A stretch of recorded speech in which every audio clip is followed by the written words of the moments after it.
only on ESPN. ESPN Upstate.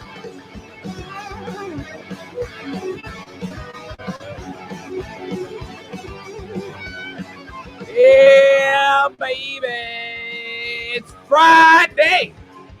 Friday, got to get down on Friday. Welcome in, ladies and gentlemen, boys and girls, children of all ages. The big show's on the radio. This is ESPN Upstate. Hello to you. How do you do, Upstate South Carolina? And those of you joining us from around the world, it is great to be with you one more time. Again, the Rob Brown Show is live.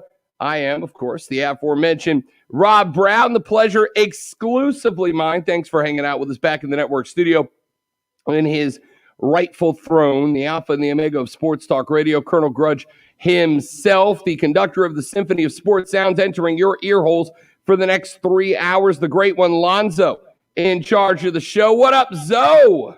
You know, Rob, if people are tuning into our Facebook live stream, I'm just curious, is that lavender you're rocking today, or is that the color? It's because my shades of purple I'm not real, sure of. So I would say it's I was just gonna say it's so. Here's the thing, with dudes, it's purple, right?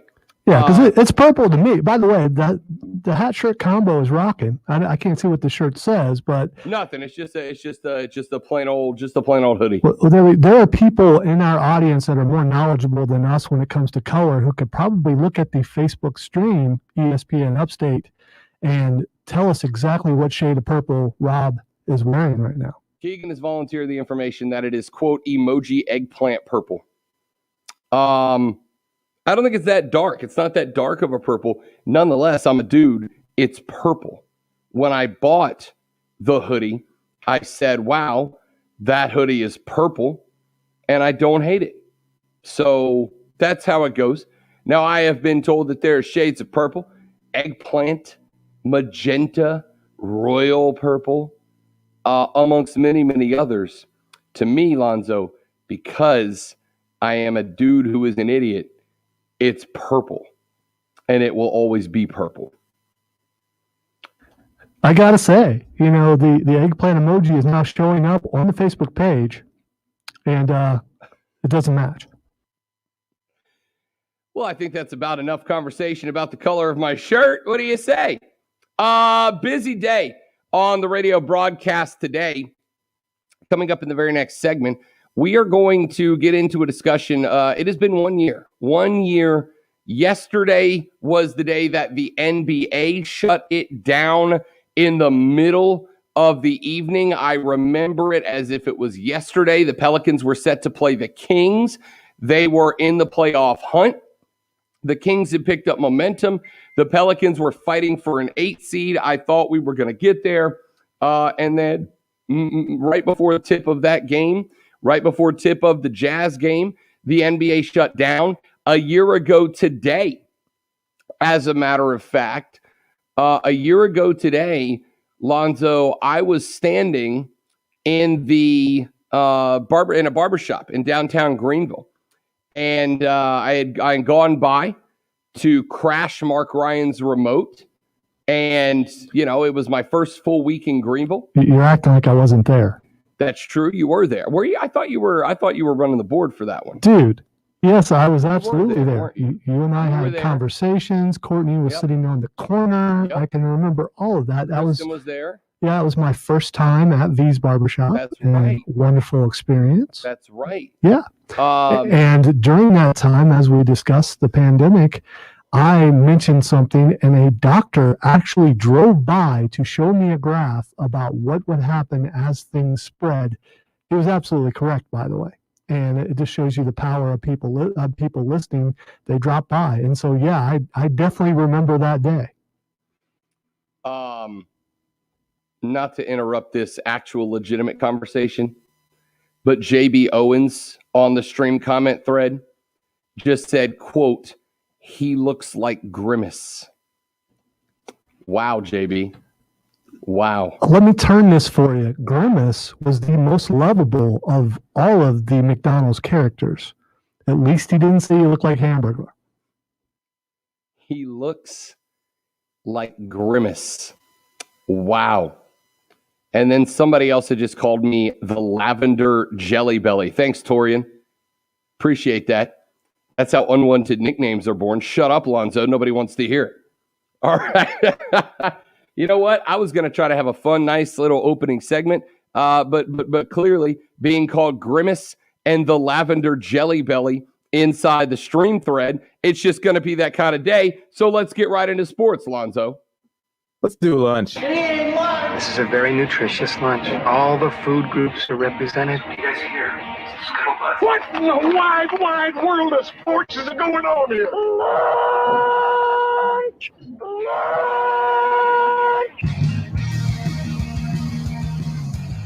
The lunch breakdown, the three things you have to know before we go start talking sports with our friends, families, coworkers, or the wall. This is the scuttlebutt of the sports world. Today, we start with item number 1. The second ACC team in as many days has exited the tournament, not because they ate the L, but because the Rona jumped up and got them. The number 1 regular season team in the Atlantic Coast Conference, the Cavaliers of Virginia, are out. They were scheduled to play Georgia Tech in the ACC Tournament semifinals this evening after knocking off Syracuse on a buzzer-beating 3-point effort in the quarterfinals. Georgia Tech will now automatically advance to the ACC championship game tomorrow against the winner of the game between FSU and UNC. Georgia Tech coach Josh Pastner said on the ACC network, quote, "Obviously, we'd prefer to win the game to advance to the finals, but hey, it is what it is. We'll have to be ready to play. You're still playing for a championship." We know Duke left the bubble on Thursday morning after a positive case. The same has now happened to Virginia early Friday morning. Duke Athletic Director Kevin White announced Thursday that the Blue Devil season was over, but that may not be the case for Virginia. To play in the NCAA tournament, a team needs to show 7 consecutive negative daily tests before arriving in Indianapolis, then undergo daily testing while inside the controlled environment there. Dan Gavitt, NCAA Senior Vice President of Men's Basketball, has also said that a team needs just 5 healthy players in order to play in an NCAA tournament game. If Virginia does not have a widespread COVID-19 outbreak and the rest of the team continues to test negative, the Cavs should be eligible to play in the tournament. ACC Commissioner Jim Phillips said in a statement, quote, "I'm heartbroken for our student athletes, coaches, and support staff at both Duke and Virginia. We will follow the lead of our medical personnel to ensure the health and safety of our programs remains the top priority. Our student athletes and schools have been remarkable this entire season while enduring incredibly challenging circumstances," end quote. Cavaliers projected by Joe Lunardi as a 4 seed in the tournament. Since the coronavirus pandemic canceled the NCAA tournament last year, Virginia remains the reigning champion after the 2019 victory. Pete Moore, a spokesperson for Syracuse, said, quote, "We don't know the details of Virginia's testing, therefore we don't know the impact it may or may not have on our situation. It's safe to assume he did not have any positive tests prior to the Virginia game yesterday since all our guys were eligible to play," end quote. So this situation is a little bit different from Duke's, Zoe, because the Blue Devils were at the best, a tournament bubble team. Virginia is definitely in. And because Virginia is definitely in, but teams are going to begin traveling to Indy starting late tomorrow, going through the weekend, getting ready for the game's a week away. The question now is, they would have to be COVID-free and then make the bubble trip the very last minute. We are at the spot today. Lonzo, where we've got a team that is supposed to be a high seed tournament team that now has their ability to play in that tournament up in the air as a big fat question mark a year to the day after we started to think last year's tournament would be canceled. I hate it. Yeah, that's the scary part. As you were talking about, a year to the day. So is this the beginning of the end of the NCAA tournament this year? I hope not. I really hope not. Or is this a chance, and it's unfortunate that some teams are going to miss out, is this a chance that we're going to see someone win this year, a team win that you never would have dreamed of winning? Maybe someone from a lower conference, because you're losing some of these big teams. Hopefully they find a way to get to play, but unfortunately, this is the world we're living in. Keegan is now referred to me as the purple Teletubby. Robert Morgan says, how about Thanos? He's purple. Can you snap your fingers and get rid of COVID? And Brian Diedrich says, Rob is Mr. McGiblets from the league. Like to thank you all for coming to the streams over the past 2 weeks, but this is the last one I'm going to do. Unbelievable.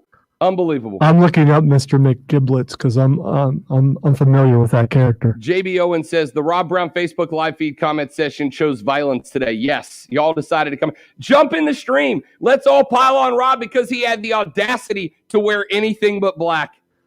All right, I just got to say, I'm looking at Mr. McGiblets. That purple is pretty close, man. It really is. It's pretty close. I quit. Item number 2 on the lunch breakdown. Cam Newton has gotten his second chance. His team for his second chance is, well, it's a second chance with the New England Patriots. Cam Newton re-signing to the Patriots on a 1-year deal, according to ESPN. Contract worth up to close to around $14 million, according to Adam Schefter. About $6 million of the deal is tied to incentives. The soon-to-be 32-year-old had hoped to return to New England after signing a modest 1-year deal with the team for last year. On the I Am Athlete podcast in late February, he said he was open to the idea of another 1-year deal in New England. The quarterback said, quote, I'm getting tired of changing teams. I'm at a point in my career where I know more than I did last year. Yes, I would go back. Last year, Newton, 242 of 368 for 2,657 passing yards, 8 touchdowns and 10 interceptions. While that production did not meet his personal standard, in part because the receivers and tight ends around him were, well, let's say not high caliber options, but realistically, they were bad. He was effective as a rusher, 592 yards on 137 attempts, averaged 4.3 per carry, and 12 rushing touchdowns as well. Had a hot start to 2020, but after testing positive for the Rona back in early October, he said it was a challenge for him to catch up to the pace of the team's ever-evolving offense. The Patriots went 7-8 with Newton at the helm and finished 7-9, missing the playoffs for the first time since the 2008 season. It'll be interesting to see if he can revamp his career. In other NFL quarterback news that Lonzo texted me earlier, said we should celebrate this on the show today. We should throw a small party on the show today. Quarterback Tom Brady has reached an agreement with the Tampa Bay Buccaneers on a 4-year contract extension that voids a 1-year extension. The deal ties Brady to Tampa for at least 2 more seasons. The move saves the Bucs $19 million against the cap this year, sources said. The additional voidable years are there to defray the cost. It was another effort from Brady to keep as much of the team together as possible. Zoe, you may not like him, you may not respect him. All of that is fine. But at the end of the day, the one thing that even the most well-renowned Brady haters must give the guy is that he does not get paid nearly as much as he could get paid. And this is another proof. He just took $17 million off the books, extended it out over contract to keep his guys together. There's a reason that Brady always has weapons. First of all, I consider this purple vengeance, and I don't appreciate it, even though I may deserve it. And the other thing is, we've said this before, we'll say it again, it pays to have a rich supermodel wife, because then you can look like you're bigger than the game and give money back to everybody because you don't need it. Look at you, snatching defeat from the jaws of victory. I appreciate it. I do. And finally, item number 3 here on the lunch breakdown. College sports is about to change. In an age where sponsor patches are on every NBA uniform and the Nike swoosh is even on MLB jerseys, it was only a matter of time. Yesterday, Michigan State breaks ground, enters new territory by announcing a massive expansion in its endorsement deal with Rocket Mortgage, including, Lonzo, a name change for the men's basketball team. According to a press release sent out yesterday afternoon, under the new 5-year deal, Detroit-based Rocket Mortgage will now be the presenting sponsor of the famed men's basketball team, which will now be known on their official everything throughout the Breslin Center as the, quote, Michigan State University Spartans presented by Rocket Mortgage, quote, end quote. If you had an issue, Lonzo, with the players getting paid, but you are fine with the team being known as the MSU Spartans presented by Rocket Mortgage because they about to get some mills up in that place, I hate to say it, with all due respect, you are acting hypocritically in this case. Agree or disagree, Lonzo? So you're saying those kids don't get full ride scholarships? That's what you're saying. So they're getting. Is a full ride scholarship worth $10 million? $10 million. It doesn't matter. They just the basketball players, by the way. Okay, yeah. The basketball players are getting paid to play. They absolutely are, as are all full ride college scholarship players are getting paid to play. As someone who's helped pay for college for a couple of people, I would rather them have gotten scholarships and got paid to play. Like these kids get paid to play already. So no, I don't have a problem with it, but I'm curious how big the logo is going to be on the jersey. All right, we are absolutely circling back around to this. Absolutely. But before we take the break, Zoe, Stephen Webb has just ended the stream. I'm done streaming. I'm over it. I'm not doing the stream anymore. The stream is canceled. I am going full cancel culture. The stream is canceled. None of you are welcome in this stream anymore. I love you. Stephen You Webb love me. just We're commented, a happy family. hey, it's the new show for boys, Barney and the Zoe. Sorry, not sorry. The stream is dead. I hate it. Let's go to break because I have to go cool off from Steven calling the show Barney and the Zoe. Join the stream or don't at facebook.com/ESPN Upstate, twitter.com/The Rob Brown Show, or at The Rob Brown Show on YouTube. If anybody would like to come into the stream and say a nice thing about me, I would appreciate it. Back after this on The Rob Brown Show / Barney and the Zoe right here on ESPN Upstate. You're listening to the Barney and the Zoe. Steven, I hope you stubbed your toe on a coffee table today. Unbelievable. Keegan said, Rob, change his shirt. No, listen, you are not. I look good. And I know I look good if you consider Grimace and Barney as pulling off good fashion sense. Unbelievable in the stream today. Unbelievable. You know, I try to do this nice thing for you guys, set up this stream where we can have these fun conversations on the side off the air, and this is the thanks that I get. Unbelievable.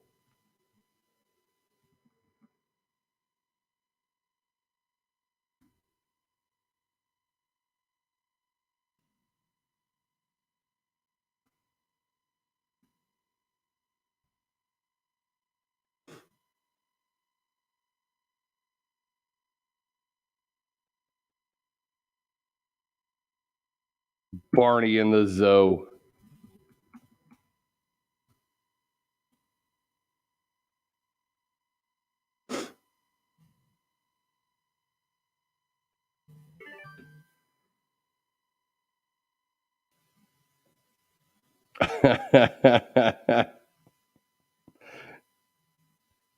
Unbelievable.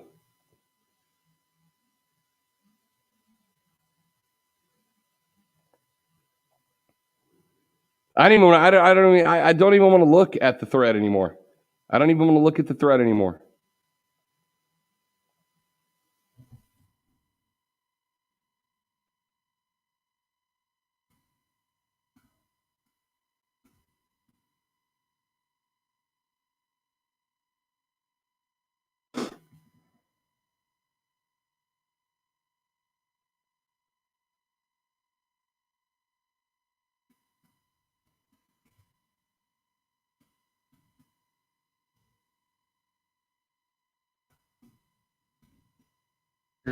I bet someone's glad I'm going on vacation next week. You are not helping anything, Lonzo. I apologize for unleashing this purple storm. My only thing was trying to get people to look at the stream, which I accomplished that, and and just kind of doing my job. Unbelievable. Barney in the Zoe. I quit the stream. Don't quit the stream. Walk off the rage. All right, not sure if Rob can actually hear me or not as he's, walking away for whatever reason he's walking away. I will say, though, keep it up because, he does seem to be uncomfortable, and I find that funny,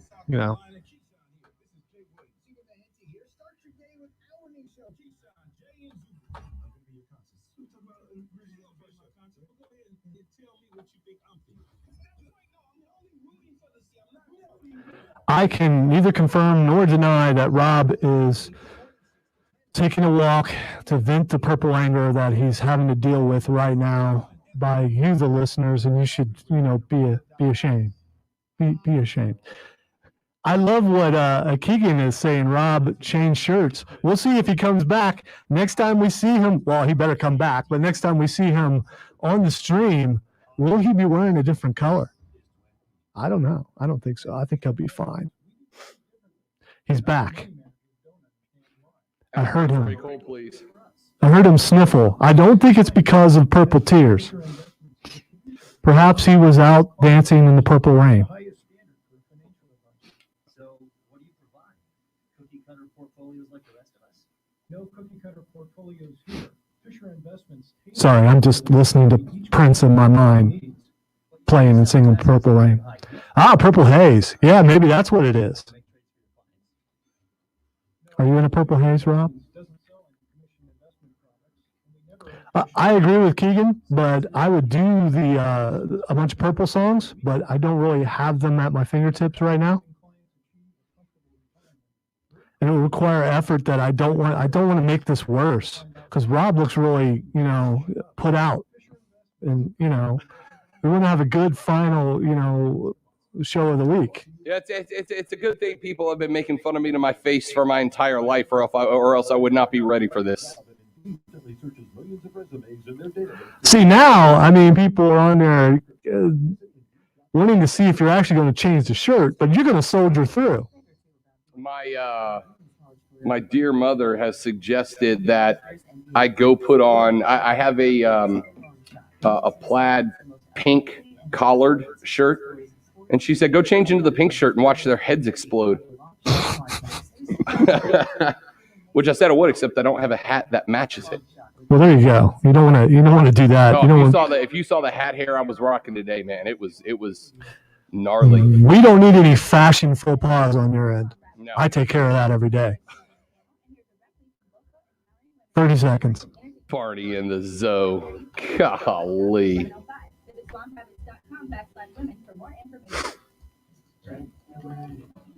At least your name was first. There's that. That makes it better.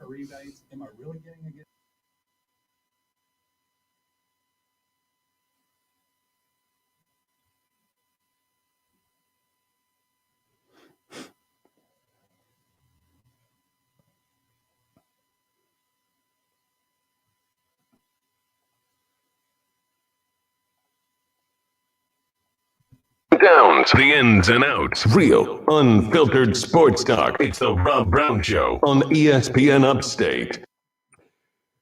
The Rob Brown Show rolls on. This is ESPN Upstate. I am Rob, a.k.a. Barney, apparently, because I decided to wear purple. Lonzo back in the network studio, taking no crap that he's wearing a Skyrim shirt in public. Unbelievable. Unbelievable. The stream What is should I? alive today. One of the best games ever created. It really is. I Yeah, know. I mean, come on. I'm grasping for straws here, Lonzo. I'm grasping for straws. All right. I'm getting taken down. Join the live stream. Facebook.com/ESPN Upstate. Twitter.com/The Rob Brown Show. Search The Rob Brown Show on YouTube. I'm getting absolutely demolished in the stream thread today. So join in. I'll let you and I'll read your tweets and text and comments mocking me and my appearance on the show as well. Why not? Let's have a little fun with it. All right. I want to go back to the last 2 days a year ago and kind of reminisce. It has been a year since sports shut down. Last year, a year ago last night was the night that the NBA pulled the plug. There were multiple games set to go at night. The Jazz and the Jazz and the Rockets, I think. The Pelicans and the Kings, amongst others. Zion was making his big, first full game debut for the Pelicans that night. And all of a sudden, I was sitting on the couch at the Casa de Love. The television was all queued up, ready for Zion to make it a run. And then the news comes across. The NBA has postponed all games after multiple NBA players, including Rudy Gobert, test positive for the coronavirus. Remember, Rudy Gobert took a little bit of heat because right at the beginning of the coronavirus pandemic, when we were still kind of really getting a grasp of how big this thing was going to get, Rudy Gobert is in a press conference and he walks up to the microphone stand where all the mics are, where there are reporters, and he starts rubbing and touching all the mics, right? And then as he's doing that, he's one of the first ones to get tested positive for the coronavirus in the NBA. So then we roll on to Friday. Do the show as normal.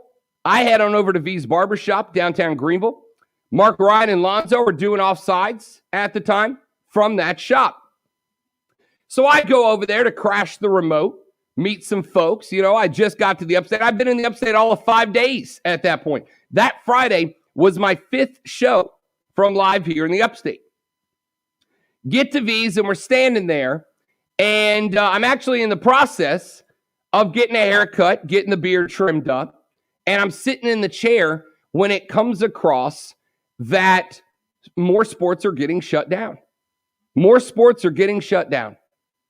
NASCAR announced that they were postponing that race that weekend. We started to see college basketball tournaments cancel themselves. I think the Big East canceled on that Friday. They had a handful of tournament teams. And the snowball just started rolling.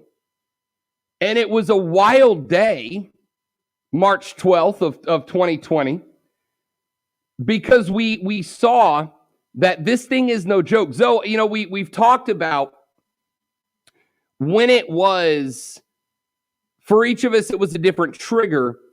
The first day that we realized that this pandemic is real. It's real. And not just that it's real, but it's real that it's going to have a major impact on our way of life. This isn't going to be we just got to wear masks, but life goes on. No, life was not going to go on for a while. And for me, it was sitting in a barbershop chair at V's. I'm getting a straight razor shave on the neck, which if you've never done that, do it. It's spa day for bros. And as I'm sitting there in the chair, supposed to be I think they had handed me a local IPA to sip on. I mean, I have a beer. I'm getting a straight razor shave. I'm getting the fade put in. It's just supposed to be a great day. And then all of a sudden, the Big East tournament's canceled. And a bunch of the smaller conference tournaments are getting canceled. One after the next. And then the big conferences, they announced their cancellation shortly after that. And it was just this moment that all of a sudden, it felt very real. Like, this is something we're going to be dealing with. The other sports started announcing that they were shifting. Baseball comes out, hey, we're delaying everything because we don't know. NASCAR was supposed to race. I want to say they were racing in Atlanta that weekend. They postponed that race. So I got to tell you, man, it was one of the most surreal days as a broadcaster that I've ever had in my life. It was, I don't know what's the best word to describe it. I'm just going to go with interesting because, we started out that show being, fairly lighthearted. We knew this was coming. We didn't think it would be that big of a deal. And then as things started getting canceled more and more, the show just slowly turned into, I don't want to say panic, but you could just feel the air going out and knowing that, man, this thing is worse than what we thought it was. And we had no idea how it would end up being. But my first thoughts were, okay, this is a problem. If sports go away, this could be the last remote we ever do. This show could be gone. The station could be gone. What is the world like without sports? And we got to actually see that. And, I don't know if it's a habit or it's a character flaw. I try to think the worst and then come backwards from it. And I'm sitting there thinking all this stuff as we were going. It's like, my first thought is about sports being gone and what the world would be like about that. But, even though that day happened, we persevered, still here. Sports still exists. The world still exists.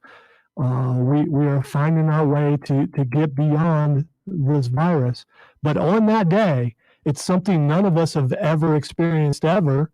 And you like to think, well, I can handle this sort of thing in a good way. And you don't know till you do. And it's one of those, when sports stopped or ready to stop, where were you? We're always going to remember where we were. And I think it helped that we were on location, and I remember all that. I remember making fun of you while you were getting because you were asleep. Mm-hmm. And Mark and I were making fun of you on the air because you were asleep because you were that relaxed. Yeah, that was the last time I've been relaxed in a year, by the way. Well, and we kind of joke about it now because we got college basketball and the NBA going on. Baseball is a month and 10 days away from opening. We made it through an entire NFL season. Yep. Made it through a kind of college football season, right? We made it through. But from the time those tournaments shut down, Lonzo, so basically a year ago tomorrow, right? From the time those tournaments shut down through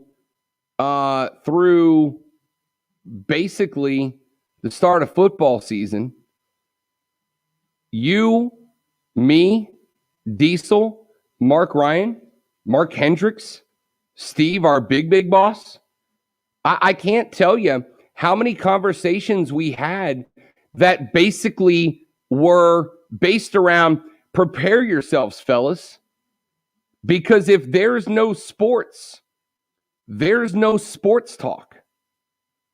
And if there's no sports talk, we don't know what's going to happen. And we didn't know what was going to happen. And fortunately, some creative people started giving us some stuff to consider. We started looking at virtual racing. We started doing, I think we did a show where we broke down marble racing. I mean, we were, not that we were digging for stuff, as Mark Ryan and I both had a conversation early on in the beginning of the year without sports. We both had this big conversation, a discussion about how this was the biggest challenge of our career. And if we could come out the other side of this, still on air, still broadcasting, still entertaining, still getting people to listen, then there's nothing in our career moving forward that we should view as not overcomable. So it's incredible, Lonzo, how fast yet incredibly slow the last year seemed to go by. From a year ago today, when we started finding out that conference tournaments were canceled. March Madness was a big fat question mark. And I think it was only a couple of days after that they canceled March Madness. It's America's favorite event. Straight up canceled. We were terrified about what was going to happen. But here we are a year later. Still got some work to do. Hopefully coming out the other side of it sooner rather than later. I can say that I'm very proud of this station and the people on it, because I know there are some other sports entities that probably struggled because they were so based on stats and games and things like that. That's what they talked about. They didn't talk about, the human element. And what we do here is we talk about scenarios, we talk about things, we have fun with it. And if you are one of those sports entities that you have to have the game to survive, it had to be really, really a struggle. And not that it wasn't a struggle for us, but I think it was easier for us because of how we do things here. And now, anytime a summer comes up, which is usually the dead period for sports, we're never going to look at it the same way again because we know we got this. Yeah, exactly right. All right, 844-GSP-ESPN, 844-477-3776. What were your memories of a year ago today? What were your memories from a year ago today, the day that sports shut down? Just curious, want your thoughts. 844-GSP-ESPN. Text us at 71307, 71307. Start your text with ESPN so we can read them on the air. Tweet us at The Rob Brown Show, at Lonzo on Word, at Lonzo on Word, and at ESPN Upstate. And join the live stream. Come on in, dunk on my fashion sense. Facebook.com/ESPN Upstate, at The Rob Brown Show on Twitter, at Lonzo on Word on Twitter is hosting it as well. So is YouTube.com/The Rob Brown Show. Quick break. Back after this. The Rob Brown Show rolls on ESPN Upstate. You're just minutes away from a shot at. Tyler says, hey, look, it's a bearded Crown Royal bag. Wow. You nearly called me London. I was going to you almost did it. I was going to call you Lundo for some reason. I don't know. Lundo. If it makes you feel better, I almost called you Lundo, and you suggested to people to call me Tinky Winky. I did not suggest that. Someone suggested it earlier. They said the purple Teletubby, and I was curious as to what the name of said Teletubby was, so I was just helping. So there is a special language reserved for text messages, a special way that text language works. And if you say, Tinky Winky, just saying, you might as well save yourself the keystrokes and just typed out Tinky Winky, call him that. I don't get what you're implying. What's that word? Obtuse? I think that's the word, purposefully obtuse. My head has nothing to do with this.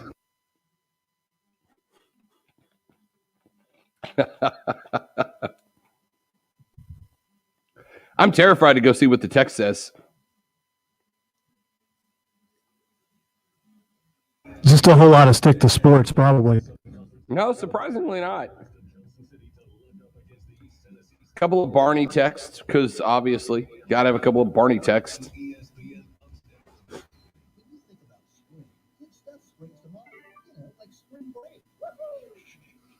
Spring for drinks. A spring step. Spring fever. Oh, good. And best of all, spring Oregon pizza from the Mellow Mushroom Pizza Bakers. Yeah, baby. Experience the taste of spring.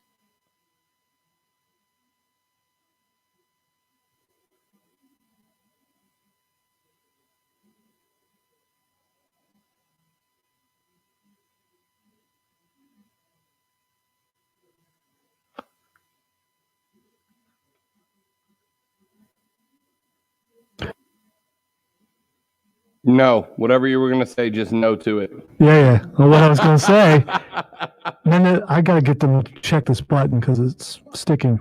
I can't wait till you get back so I don't look like an out-of-focus serial killer or something.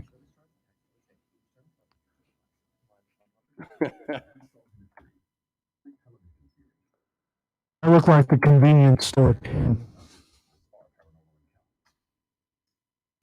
Somebody on the Twitter just said, their listeners have apparently not seen pics of you dressed as a pirate or Ron Swanson. If they had, they would bow before you. That is correct. You would. That sounds like someone who knows you. That is a guy who follows me on Twitter that has been following me since I was broadcasting as nay but a wee green thumb back in my early days in Destin. He's been following me around for about 12 years. My man Ron. Gonzaga Ron. 1 minute, and you have a QC Connects in the next break. Perfect.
Made for upstate sports junkies. These pathetic junkies? Come on, look at them. You eat sports like food every day. Get hooked on the Rob Brown Show, noon to 3 every weekday on ESPN Upstate.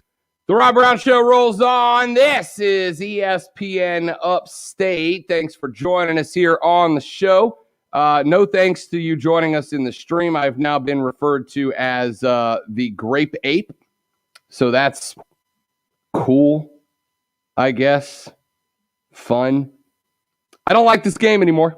Not having fun with this game. Great Ape? Grape Ape. Oh, Grape Ape. Oh, yeah. Yeah, the old Hanna-Barbera cartoon. I was going to say, I love Grape Ape.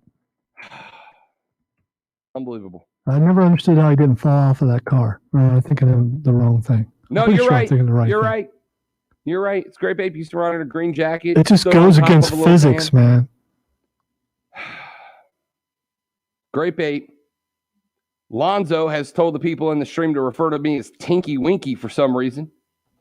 Because he hates me, I think. That's an inaccurate depiction of what was, put on there. Let me completely derail the show. And I want to tell you all something. All right.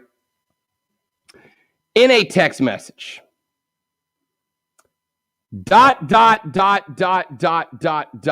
at the end of a message implies that there is more to the message that is implied. Okay?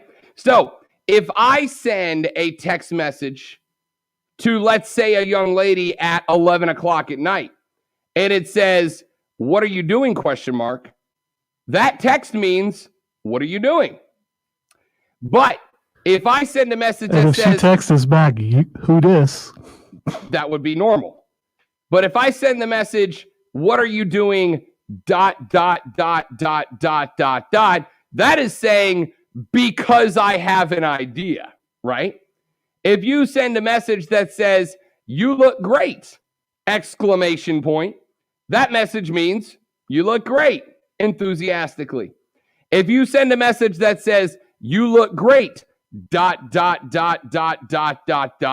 you are telling that person, "You look great, and I have an implied idea because of it." All right? So I'm just going to go ahead and clear that up for everybody. If at the end of a text message or comment on the internet, you add 6 to 8 dots behind it, You are saying that there is more to that message that is implied that you are not going to say out loud publicly, right? Lonzo says in the stream thread, and I quote, I just looked it up, ... The purple Teletubby is ... Tinky Winky ... Just saying ... If that's not Zoe trying to create an insurrection amongst the listeners to give me a nickname that will create a psychopath out of me, I don't know what is. All right. First of all, I'm hurt that you would think that I would do such a thing because according to texters and messengers, at least in the last 2 or 3 days, I'm a moron. So how could I possibly have anything nefarious on my mind such as this? I'm just not smart enough. So you were one of those people that is happy to allow people to believe that you're a moron because it makes being not a moron that much easier for you. All right. I will throw your secrets out because of what you have said and done in the stream chat today. All right. Your dirty laundry is about to get aired because you are trying to create controversy, drama, rage, and hatred in the text thread today, or in the stream thread today. And I'm not going to have it. I'm not going to have it. 844-477. You'll notice he went silent, by the way, ladies and gentlemen. No, because I read airing the secrets. Because I read the last comment on our stream, and I'm down with that. Gosh dang it. Are you kidding me? I'm not humoring that. I'm not humoring that. I think I got the cooler end of that one. Text line 71307 ESPN. Rob, you suck. ... Am I doing it right? Yes, but no, but yes. At ESPN, Rob, you can try out for the Vikings. And Rob, I'm dead sexy. ...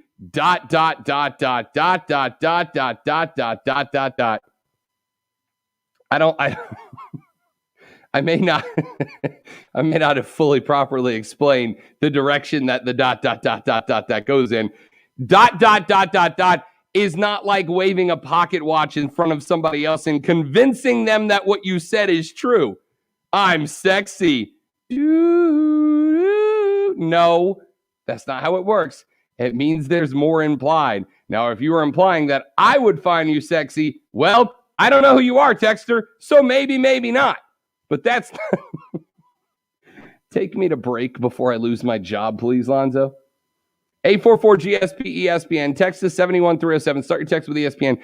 Join the stream thread. We are having... Scratch that. The listeners are having a great time. I am just there. Facebook.com/ESPN Upstate. Quick break. Back after this to wrap up the first hour of the Rob Brown Show. This is ESPN Upstate. QC Connects.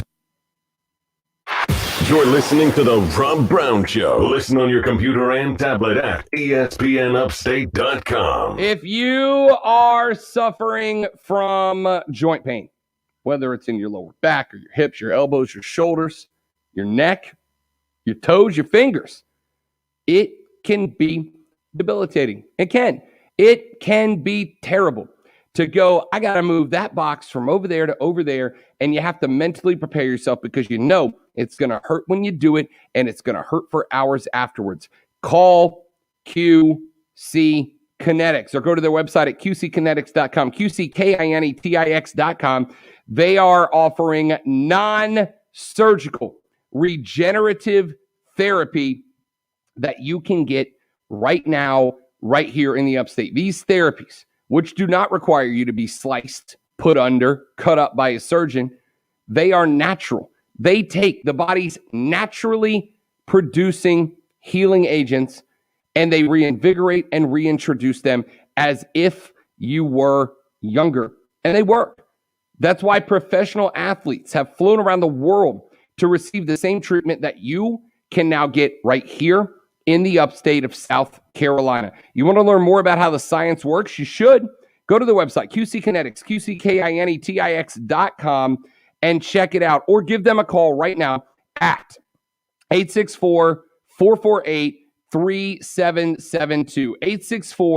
864-448-3772. Tell them the Rob Brown Show sent you. You'll get hooked up with a free consultation.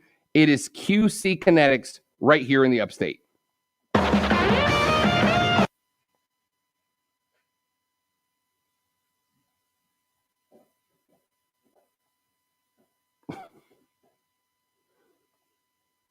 Oh my God, I hate y'all. I hate y'all so much. And this is all your fault, Lonzo. This is all your fault. You know what? Entirely your fault. I feel really bad about all this, and You're a dirty liar now too. I tell you what, Rob, I'm going to take next week off because you don't need to see me for an entire A week. self-imposed punishment. I am. Self-imposed 1 week. Exile. I'm going to exile myself for 1 week.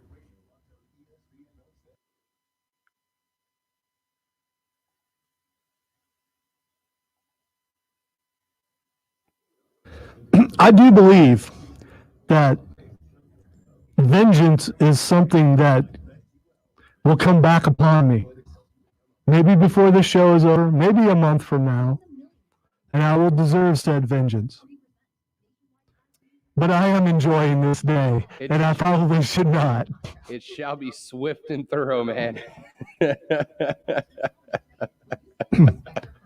By the way, if you're interested in winning $1,000, in about 5 minutes, Rob is going to give you the keyword, and then you will text that word to 72881 for a chance to win $1,000. You know what I'm not going to do? I'm gonna turn my mic down on the stream. I'm not even going to give it to the streaming people. Y'all can't even have it. That's kind of messed up. I'm not going to do that because I like my job too much.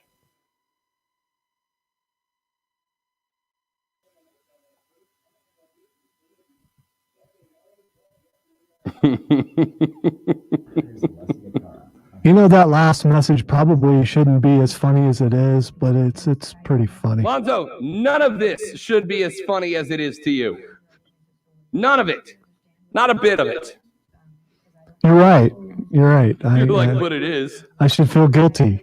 But, there is I'd say a percentage of me that feels guilty, probably like 2.3%. I was going to guess 2 to 3%. That's exactly what I was going to say. Which is still a point that I'm somewhat human. 2 to 3%. Deep down, down in the right corner of my heart somewhere. Oh, man.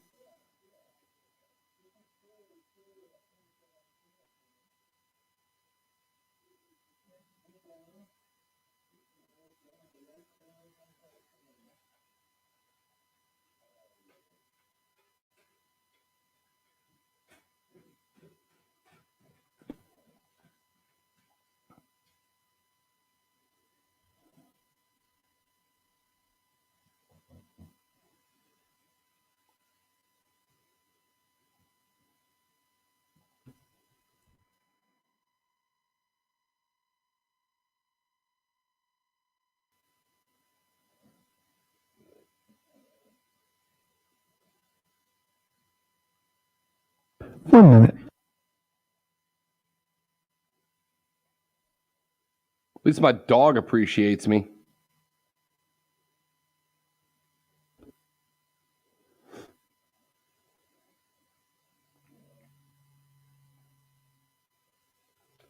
I'm with Steven. I want to hear that.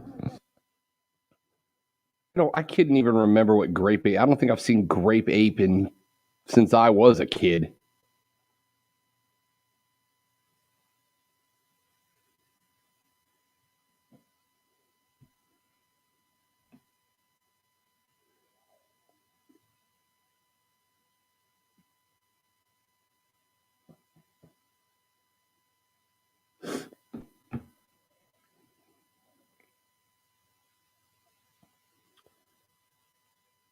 I looked up grape ape. Like the first thing that came up was the grape ape marijuana strain. That cannot be real.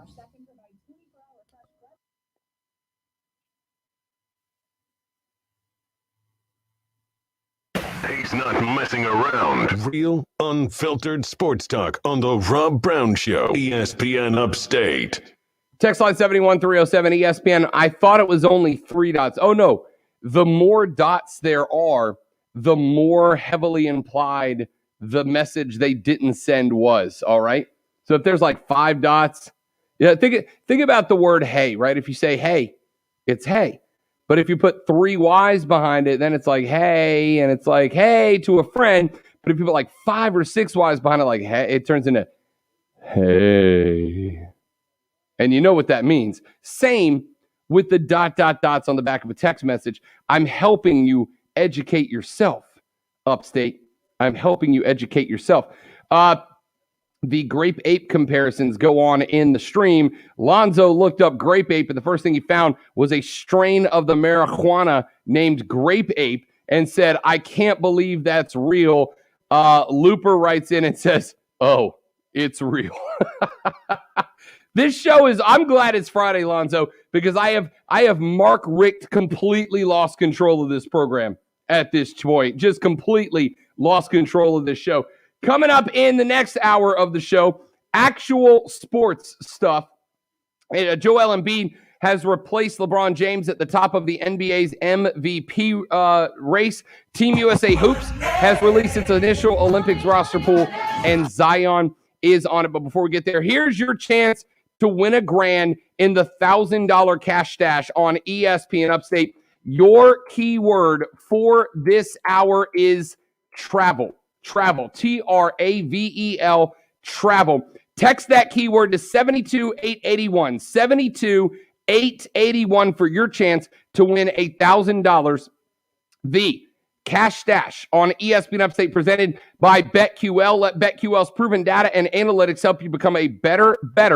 Download the BetQL app today. Text and data rates may apply in this national contest. Again, this hour's keyword is travel. TRAVEL. Text it to 72881 for your chance to win $1,000 in the $1,000 cash stash on ESPN Upstate. Back after this for hour number 2 of the Rob Brown Show on ESPN Upstate. ESPN Upstate, WYRD Greenville, WORD Spartanburg, W249TL Greenville, W246C.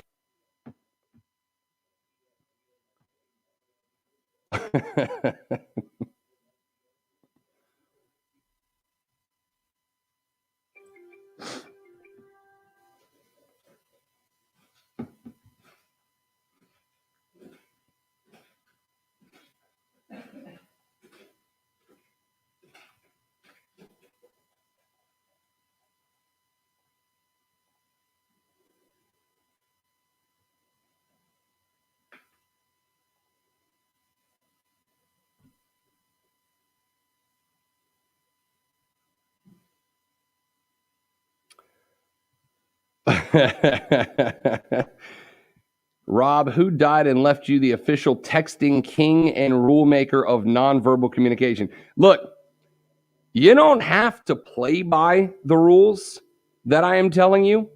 I'm just telling you how the world works, right? I'm just telling you how the world works. If you stick ... on the back of a text message, the other person is going to go, there is a more implied message here. I don't like that's the rule. It just is. JB, can we convince Mark Ryan to do a live stream? I want to roast him too. Well, I'm glad you're an equal opportunity offender, JB. And Looper says seconded. Look, I'm just going to say this. I've offered to set Mark Ryan up on a stream so that you guys can burn him as well. I don't know if or when he's going to do it. I think he's waiting until we get back in the studio to pull it off. Let me just say, there are certain technological. It's not an easy thing to do, and not everyone can multitask, and because of that, not everyone can do what we're doing right now.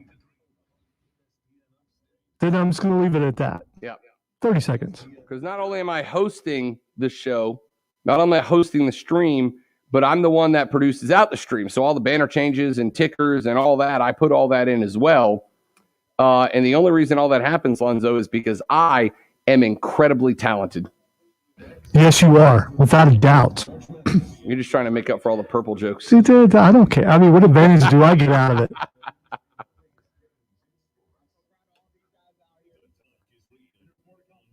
ESPN Upstate. Warning. Man, check this out. You're on official Rob Brown lockdown. Represents being real. Yeah. Real, unfiltered sports talk manufactured locally for the Carolinas. Lockdown. This is the Rob Brown Show. Yeah. Only on ESPN. ESPN Upstate.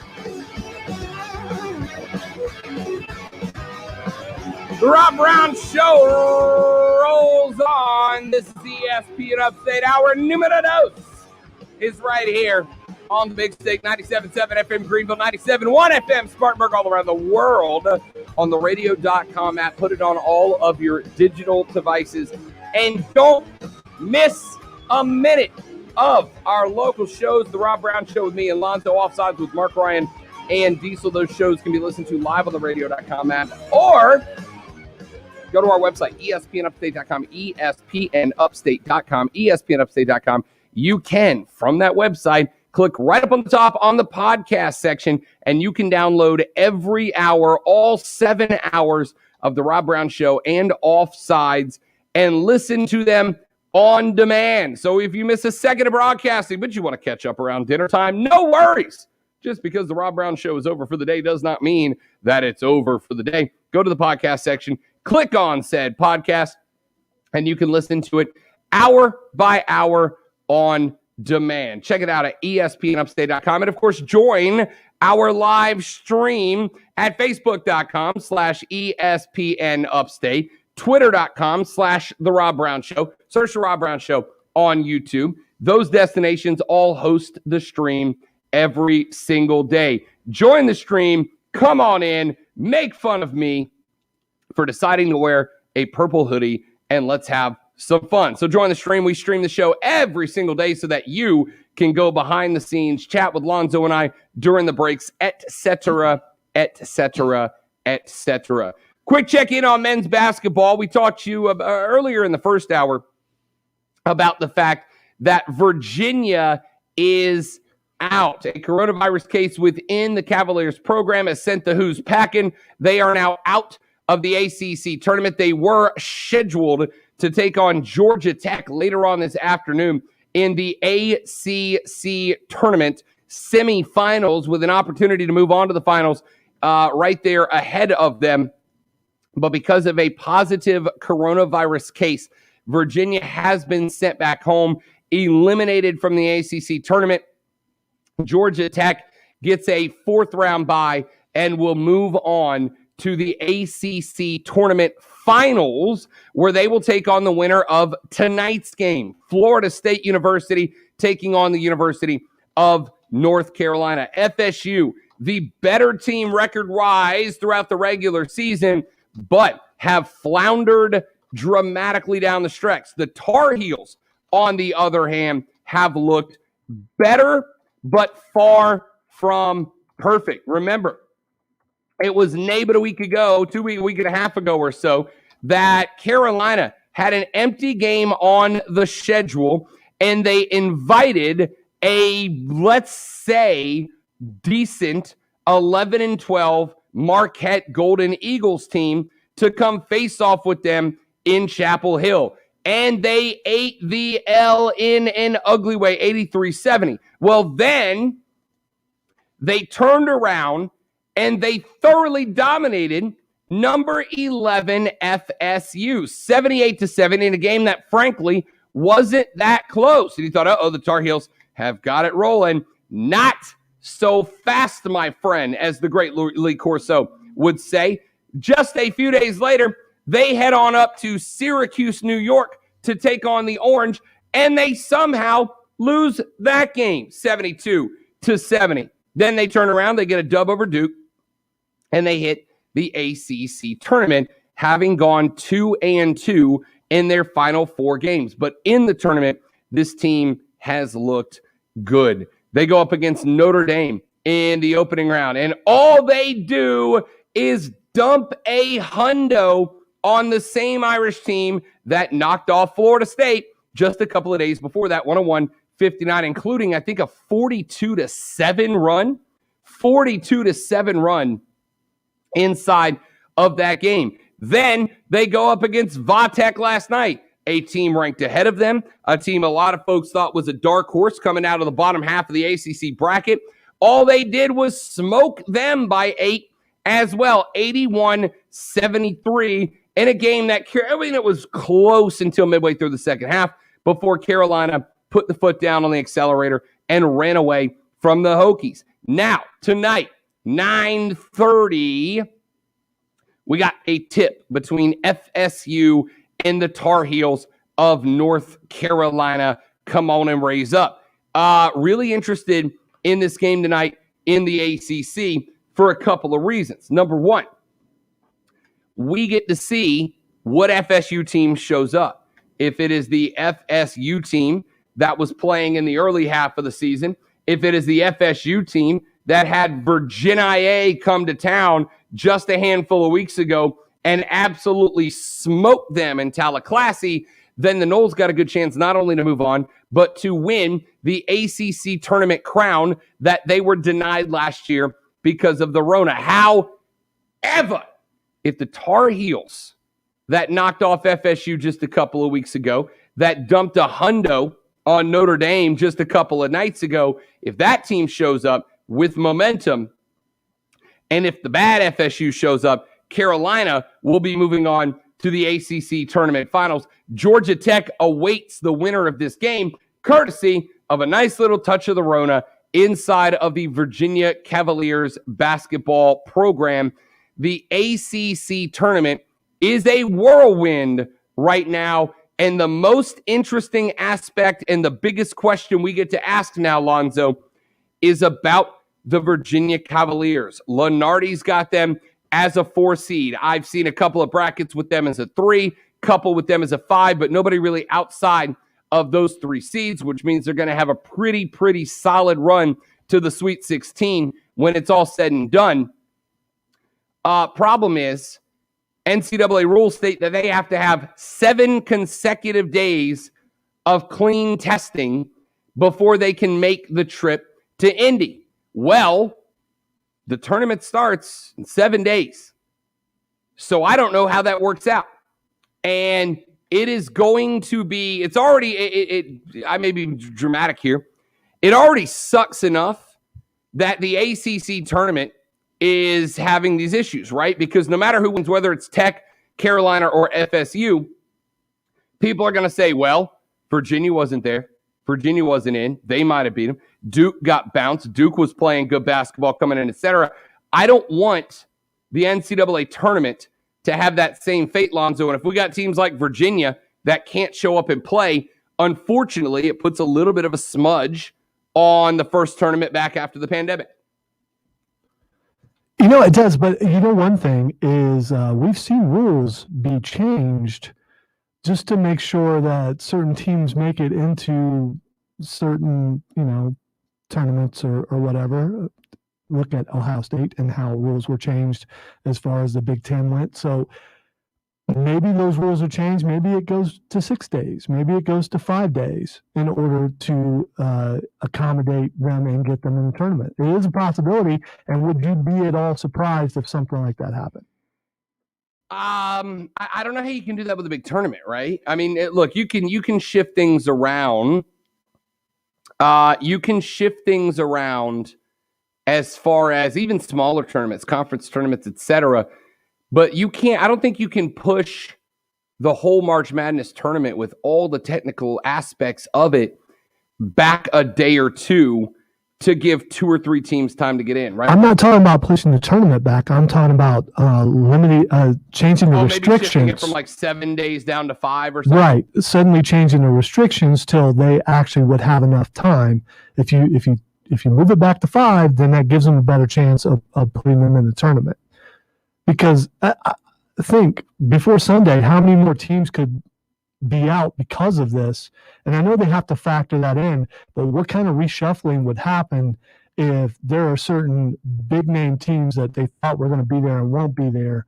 They will try to do whatever they can to, again, it comes down to TV revenue and it also having enough teams to fill the thing out, enough good teams. So I think they will change restrictions if they have to.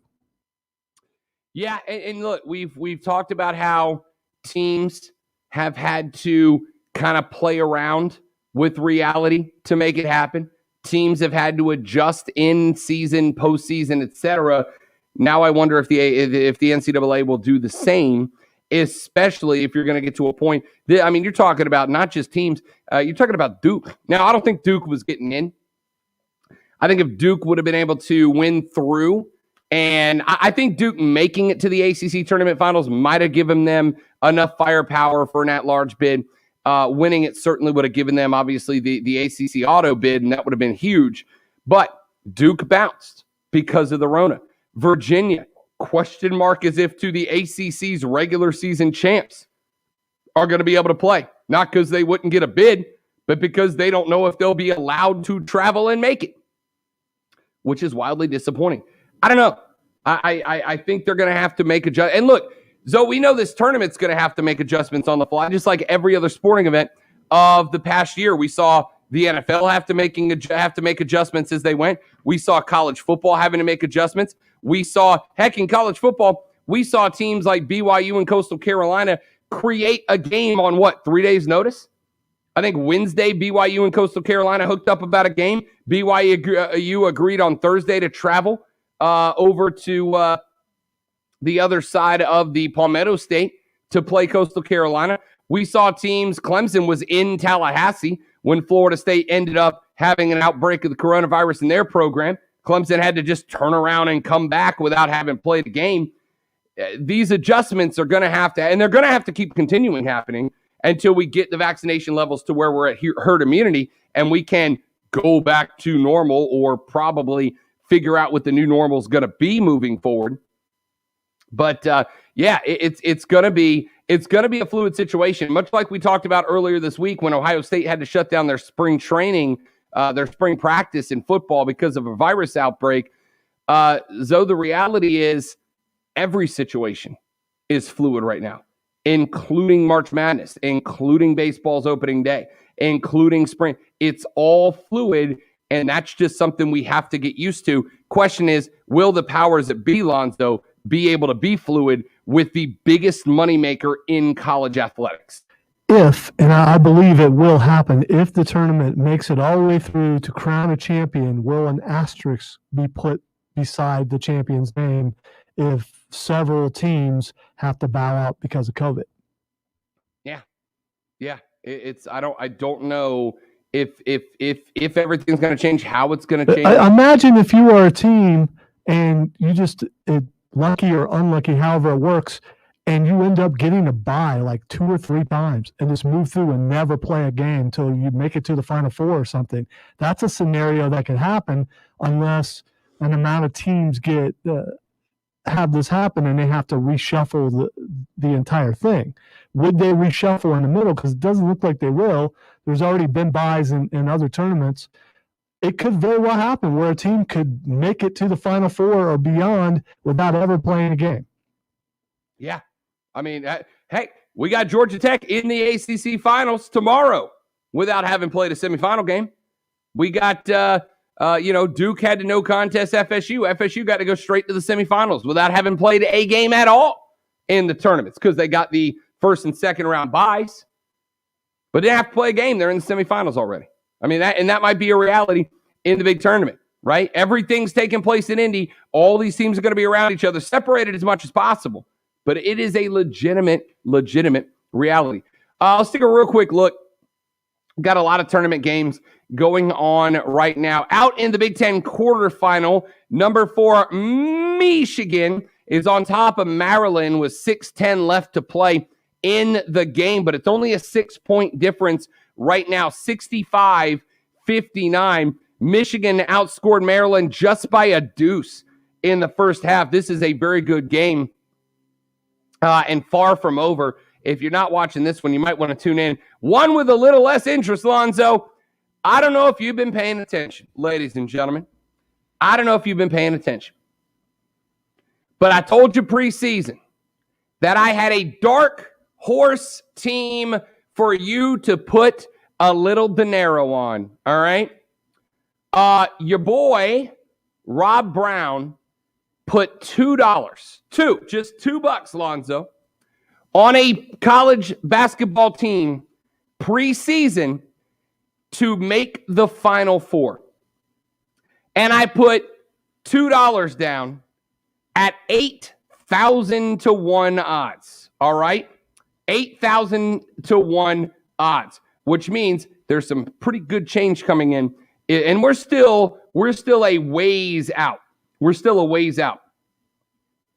But if this team ends up making it to the tournament, I'm going to win $160 on a $2 bet easy, Lonzo. That would be the University of Alabama. I told y'all preseason they would be your SEC champions, your SEC tournament champions, and no worse than a 3 seed in the college basketball tournament this year. Alabama, though, is in the quarterfinals of the SEC tournament, taking on a plus 500 decent Mississippi State team. The score, though, with 16 minutes left to go in the second half, is 57 to 22. Cha-ching. Mississippi State has scored, so it's 57-24. This is a game I have on in the studio, if you want to call it a game. It's pretty sad. I wish I could get the other game on in here. I'd rather see Michigan-Maryland since it's so competitive. This is bad. I mean, this is this is rough. I got to tell you, Lonzo. 24 points. That's it. That's all they've scored. Yeah. And give it up 57. All I'm going to say, ladies and gentlemen, is this. When Rob Brown says, take a bet preseason, it's only because I've already done it. If Alabama hits the Final Four, your boy's buying a really nice bottle of bourbon in a couple of weeks, all right? That's all I'm saying. All I'm saying. Not much of a game there, but coming up this afternoon, still got a few more games for you. Obviously, Georgia Tech, Virginia, as we mentioned, has been canceled. Virginia's out because of coronavirus, so Georgia Tech immediately advances due to an uncontested game to the ACC Tournament Finals. At 2:00 Eastern Standard Time, Lonzo's Ohio State Buckeyes will take on the Boilermakers of Purdue. Pretty good matchup there for you guys, though. The 19-8 Buckeyes, 12-8 in conference, taking on the 18-8 Boilermakers, 13-6 in a very good Big Ten basketball conference. That's no gimme game for the Buckeyes, though. Yeah, after you praise the Buckeyes, I'm not blaming you for this, but they started losing after that. And it's like you drew attention for me. This is really when I start paying attention to college basketball. It's like, yeah, it's every 3 or 4 years, they're pretty good. Looks like this is that year. But since then, they've been struggling. So this is a concern. This is a pretty good team, and I don't think it's a guaranteed victory for the Buckeyes. I wouldn't worry too much about it. Again, struggling in the Big Ten this year is like struggling in the NFC South. It's just a good conference. It is what it is. 6:30 tonight, Big 12 championship semifinal. Number 12 Oklahoma taking on number 2 Baylor. Baylor favored in that game over the Cowboys, but that Cowboys team has been hot the last couple of days. We'll keep an eye on that one. Rutgers and Illinois in the quarterfinals of the Big Ten tournament, also at 6:30. At 7 p.m., number 7 Houston takes on Tulane in the American Athletic Conference quarterfinal. Mizzou and Arkansas in the SEC's men's tournament quarterfinal. I like Arkansas to cover by a lot in that one. Number 17, Creighton and UConn in the Big East at 9 o'clock. Also at 9 o'clock, Wisconsin takes on Luke Garza, the best college basketball player in the country, and his Iowa Hawkeyes in the Big Ten quarterfinal. 9:30 out in the Big 12, Texas takes on Kansas in the Big 12 championship semifinal. Nevada has San Diego State in the Mountain West championship semifinal at 9:30. And so at 11:30 p.m., the Pac-12 semifinal of Colorado and USC. Are you staying up till 11:30 for a little Pac-12 shooty hoops, Lonzo? No, I'm not. I'm not doing that. Yeah, I'll be up, but no.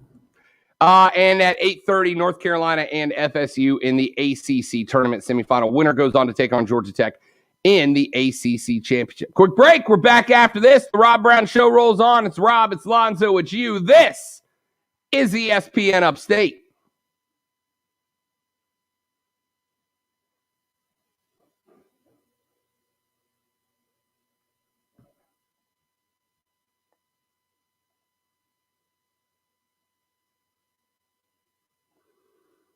I'm just going to leave that comment up through the remainder of the break.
So I'm looking at one screen where I look completely cleared. I'm looking at the other one where I'm just completely blurry. I don't know. I might like my blurry version a little bit better.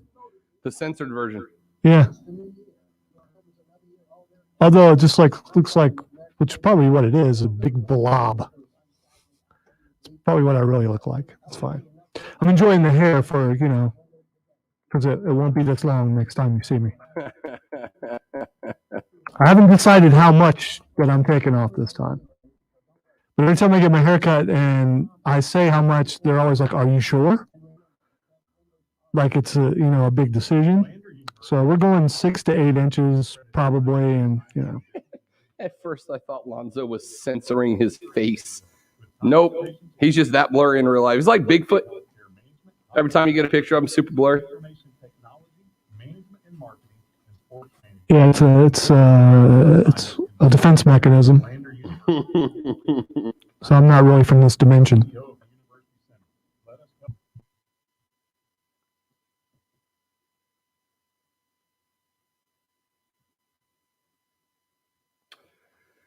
Sherman says the GOAT extended his contract. NOLA losing players. Go Bucks. Pirate flag emoji, football emoji. Pirate flag emoji, football emoji. Old time. Sherman's a big Bucks fan from buddy of mine for years, from down in the 850. So it's not really just a crack on you. It's just No, he's a legit Bucks fan. Okay, all right. Like 1 minute. Loves to text me every Bucks win kind of guy. You know that guy. Yeah, I do. Like me with you when Brady does anything. Right. An Alabama player is down. Uh-oh. Flip over. I'm in commercial. He's pounding the ground. That's not good. Oh, yep, that knee went sideways. It's not supposed to have been like that. Oh, that's not great. Dude landed on the side of his knee while his foot was planted. Oh, that hurts. Download the DraftKings app now and use promo code GREENY to get a free shot at a share of $100,000 in total prizes. I don't know. He's kind of walking it off. He's not putting a whole lot of weight on it, though. They're a good team, but they're not a super team. Unfiltered sports talk, manufactured locally for the Carolinas. This is the Rob Brown Show on ESPN Upstate, 97.7 FM Greenville, 97.1 FM Spartanburg, and everywhere on the radio.com app. The Rob Brown Show rolls on. This is ESPN Upstate. My Final Four bet may have just taken a hit, as I still haven't seen who it is. It looks like Josh Primo that just went down for the Crimson Tide just a second ago. Guard for Alabama, having a pretty good year. 6'6" freshman out of Toronto, Ontario, Canada, 5-star, number 19 overall prospect, and one of the reasons that Alabama has been very, very good this year. He went down, had another one of the players land on the side of his knee while his foot was planted. We see that injury take place to offensive lineman a lot. Primo is walking, but having to be assisted. He's got his arms around one of his teammates and a trainer as he heads back to the locker room. Alabama should still be just fine in this game. They've just knocked down another 3. It is now 62-31. They've got the Bulldogs and Mississippi State doubled up now with just over 12 minutes left to play in that second half. We'll keep you up to date on all the scores moving forward the rest of the day. 844 GSP ESPN 844-477-3776 is the number to be a part of the program today. Cam Newton gets his second shot with the New England Patriots. He signs a 1-year contract with New England to remain the starting quarterback, but Adam Schefter says the Pats might not be done. They still may make another QB move to bring some competition in. Look, his numbers last year, Lonzo, looked quite pedestrian in the passing game. Were well above average for the running game. 570 some odd yards and I think almost a dozen touchdowns, 10 touchdowns or 12 touchdowns on the ground for Cam last year. But, look, I point out what Cam accomplished last year was about what I expected playing for a Patriots team that had, to say no weapons, would be a compliment to what they had. They had nothing for Cam to work with last year. I believe that if I asked, 100 NFL fans to name me a Patriots offensive player last year not named Cam Newton, I don't think a lot of people would be able to do it. They had nothing for Cam to work with. I still believe, you had N'Keal Harry, and that was basically it, right? Outside of that, who was he working with? So outside of N'Keal Harry, can you name me another Patriot from last year? Wide receiver, running back, anybody? Edelman. Julian Edelman. Only because he's been there forever. And I don't believe he was healthy the entire season. I think he had another season where he was in and out the entire year. So it ain't like he had him the entire time. The other thing you need to factor in, Cam was coming off of injury. Yep. And nearly the entire defense decided, nope, we're not playing because of COVID. So, you couldn't look to the defense to help you out because they didn't really have one. So maybe this year those guys are back. Maybe they pick up a decent receiver or two. And I think this year really counts towards his career more so than last year if he starts. There's no guarantee of that. Again, I still need the Patriots to give them some weapons. Y'all, yeah. New England's been stockpiling draft picks for the best part of the last 75 years. It's time to use them. I think they got so used, and I've made this point a couple times, and I'm making a couple more. I think New England got so used to having the GOAT so far go out there and be able to be wildly successful with average tools, right? Look what he did this year in Tampa when he actually had wide receivers and running backs. No big deal. Just ran the league, right? In New England, they needed Tom Brady to be that good. And look, Cam showed up, and I told you guys, I think Cam Newton has still got it in him. Not for a whole lot longer, but he's still got it in him to be a successful, an above average, successful NFL quarterback. But he is not going to be able to, and this is not a shot at Cam. This is true of the majority of starting quarterbacks in the NFL. He is not going to be able to take the weapons that Tom Brady succeeded with and turn into a Tom Brady caliber quarterback. He's just not. He needs weapons to help him in a way that Brady in New England did not. I've said for years, and this comment, Zoe, and I'll bring this back up. There's a list of quarterbacks in the NFL that I think I say their career was wasted by franchises, okay? Matt Stafford is on that list with the Lions. Matt Ryan, not Ryan, is on that list with the Atlanta Falcons. If you want to go old school, I've always put, and this is me being me, but Bobby Hebert with the Saints back in the day, Archie Manning with the Saints back in the day, guys who would have been elite level quarterbacks wasted on bad franchises. And I know a lot of people kind of turn an eyebrow at me and go, what the hell are you talking about when I say this? But Tom Brady's on that list for me.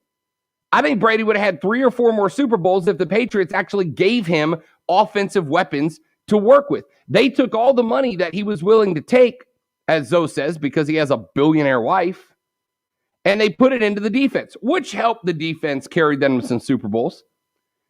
But when some of the best receivers that he threw to were Julian Edelman and Wes Welker, Tom Brady could have had 3 or 4 more Super Bowls in New England if they gave him weapons. They did not give Cam Newton weapons. They thought, well, Brady could do it.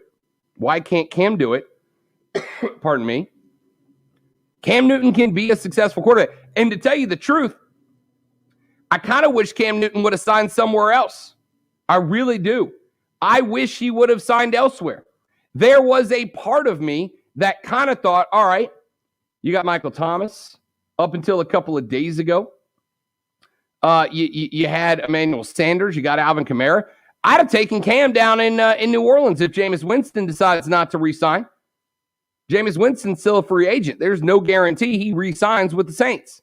In fact, I saw somebody the other day talking about the fact that there are rumors coming out of H-Town that the Houston Texans have reached out to Jameis just in case Deshaun decides not to play. They can sign Jameis Winston to come take that spot and not have to make a dramatic shift to the game plan in H-Town.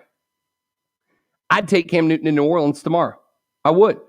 And a lot of people scoff. Well, got Robbie Stuck in New England last year. I got to tell you, Tom Brady wouldn't have taken that team. He might have taken them to the playoffs, but I don't think there's a guarantee even Tom Brady would have won the AFC East with the team that they assembled last year. It was hot garbage. Cam was set up to fail in New England. Cam didn't fail because Cam ain't got it. Cam failed because New England set him up to fail on a team that was set up to fail. It's another opportunity for Cam. Here's what I don't want to see happen, and I think is going to, Lonzo. I think he goes back to New England. I think New England does not do anything to improve itself offensively. They get their defense back, and they look better next year, but Cam's numbers come up just a touch. They're not in that Pro Bowl number, that Pro Bowl caliber that we're used to, that we want out of Cam Newton, and he takes the blame once again. And I hate it. Because he's a better quarterback than that, but New England has set him up to fail, Lonzo. If Cam Newton signed elsewhere with a team that was actually dedicated to allowing him to succeed, I think Cam Newton would still be a top-tier quarterback in the NFL. See, I agree with you, except for the perception before, after his injury, is that he wasn't that. And people forget how good he was in Carolina before his injury a couple of years ago. I think he's going to do better this year just because strictly the defense will be better. And if the defense was better last year, they would have won some of those games that they lost because they won't need Cam to have to come behind to win them because the defense will hold off some of those teams in the East that they normally would hold off that they couldn't last year. And I don't be surprised if Belichick doesn't get him a couple weapons this offseason. As you said, and if I saw right, they're way under the cap, so they can afford to get somebody good enough for him. And he's done decent when he has a fairly good receiving core, and it's not going to be that hard to make this one better. Bringing just about anyone in is going to improve that receiving core. Yeah, 100% agreed. 100% agreed.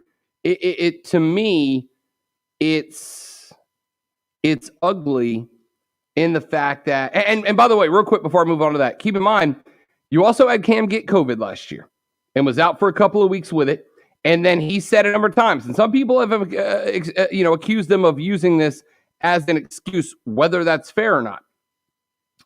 But Cam said it was tough for him. He came back.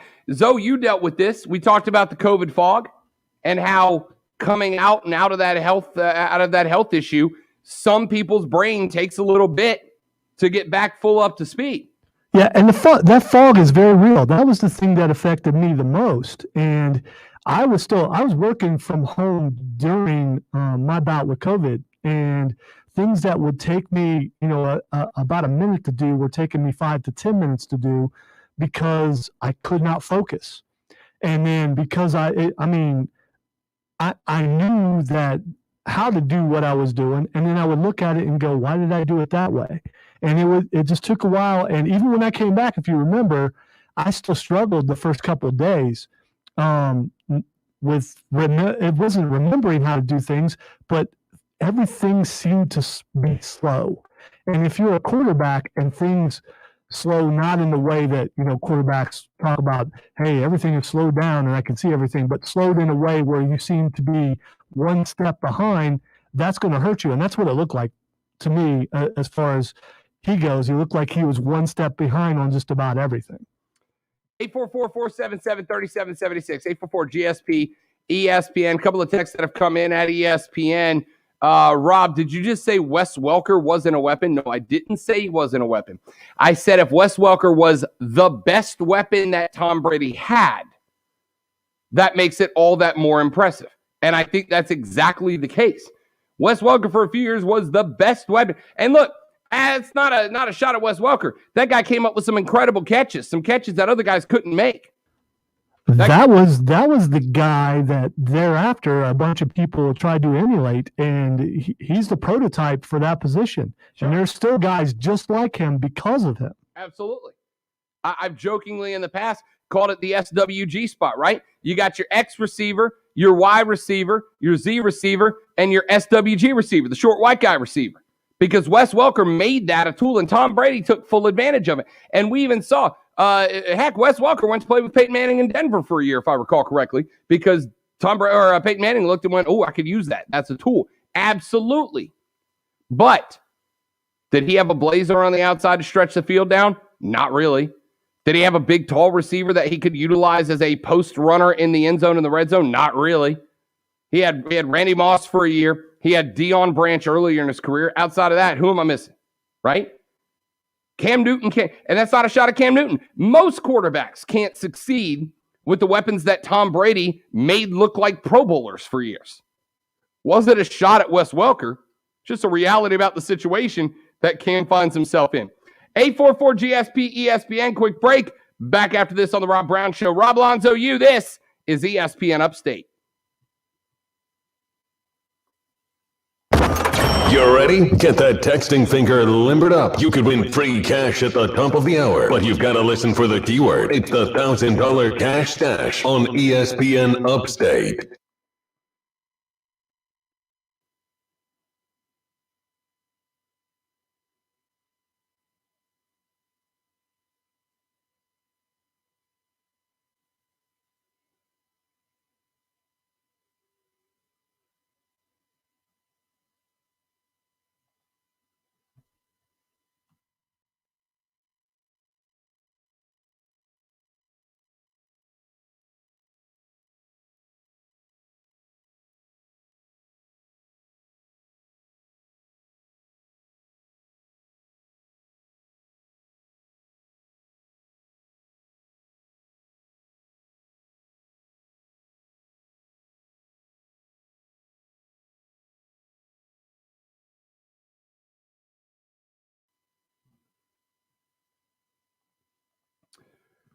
Let's see. So, Nolan, I'll tell you the truth. My experience with Le Batard, and I like Le Batard.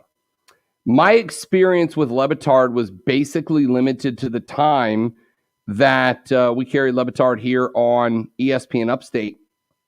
So I'm not super familiar with him.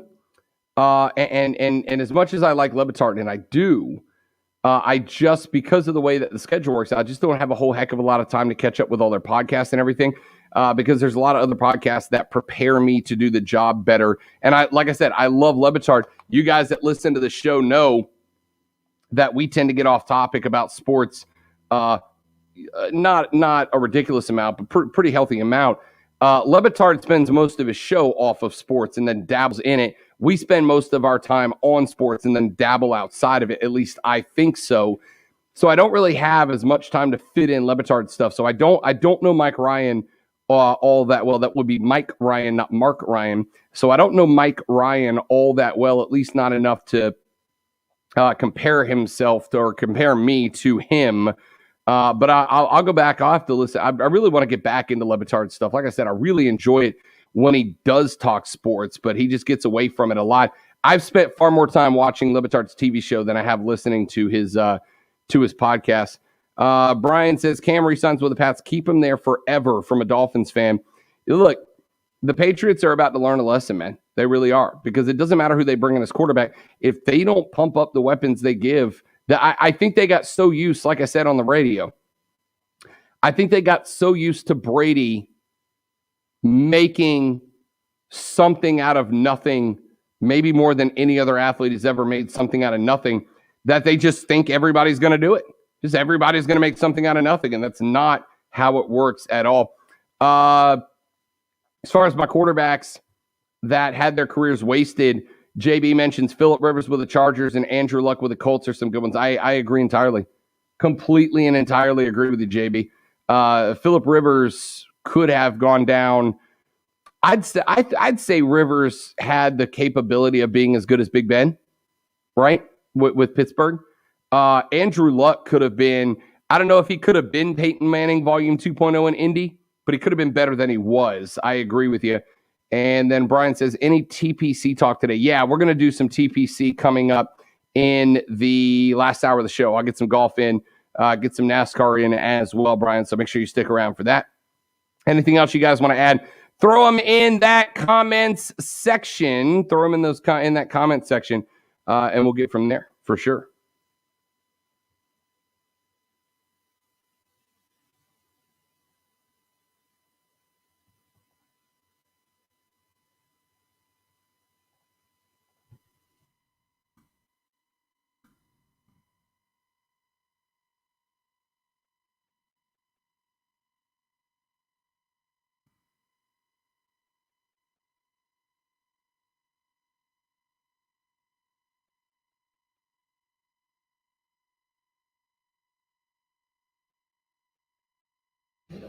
By the way, I caught the tail end of the Mike Ryan stuff.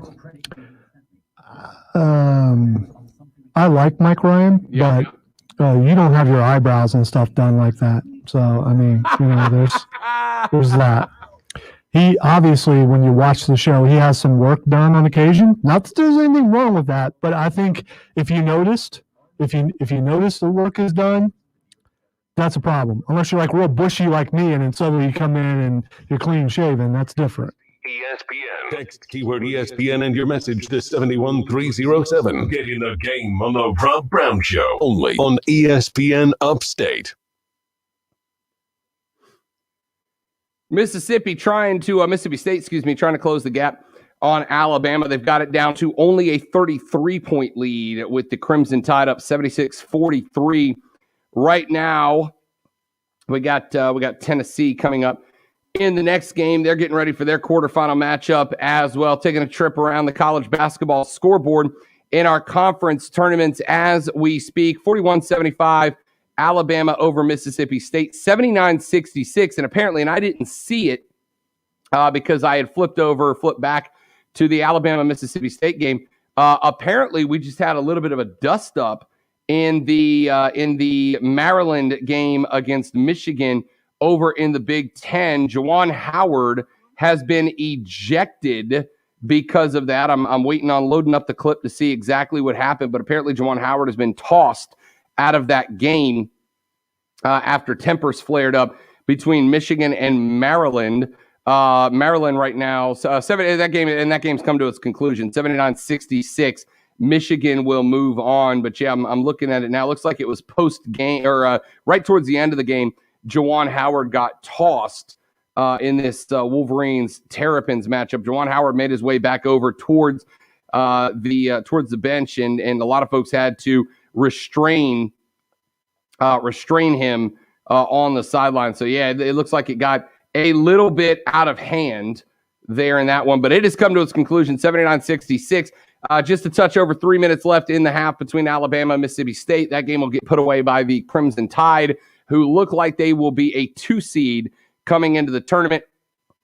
And we gave you the rest of the news. We'll keep an eye on that Ohio State-Purdue game coming up here in about 12 minutes when they tip off as well. 844-GSP-ESPN, 844-477-3776. I want to remind you, make sure you're listening in the final minute of the hour, because I will give you the Cash Stash presented by ESPN and BetQL keyword, which you will be able to text in for your opportunity to win $1,000.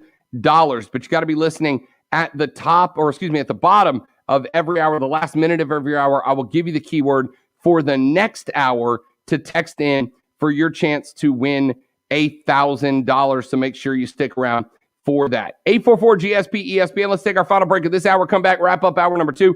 Hour 3, we're going to get into TPC at Sawgrass because it kicked some golfers' booty yesterday. I'm going to tell you about that and take a look on the leaderboard and who's doing what today in the shuffle. We'll talk some NASCAR, get you set for this weekend. Plus, COVID has now taken away a sporting event that I was very, very excited about attending. I'll tell you why in just a few minutes. Rob Lonzo, the Rob Brown Show rolls on. This is ESPN Upstate.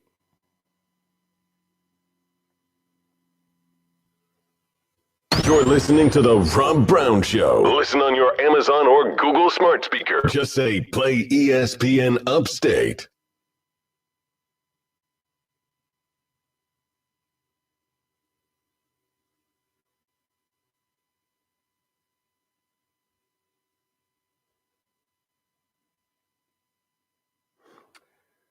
Looks like the Rock Chalk Jayhawks may have had a COVID test that took them out of their tournament now as well. Let's see.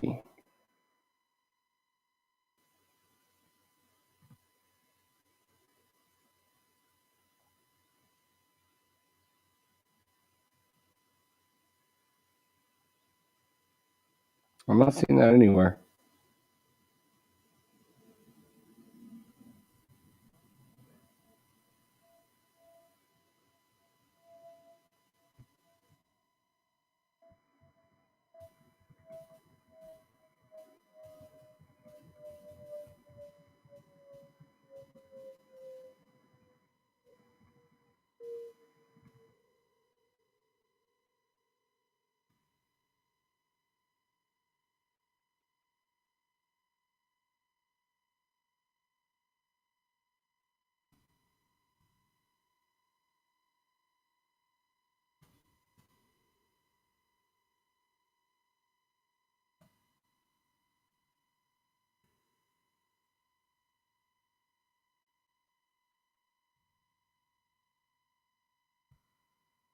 The worst city you've ever been to, Lonzo? Oh, Lonzo's reading.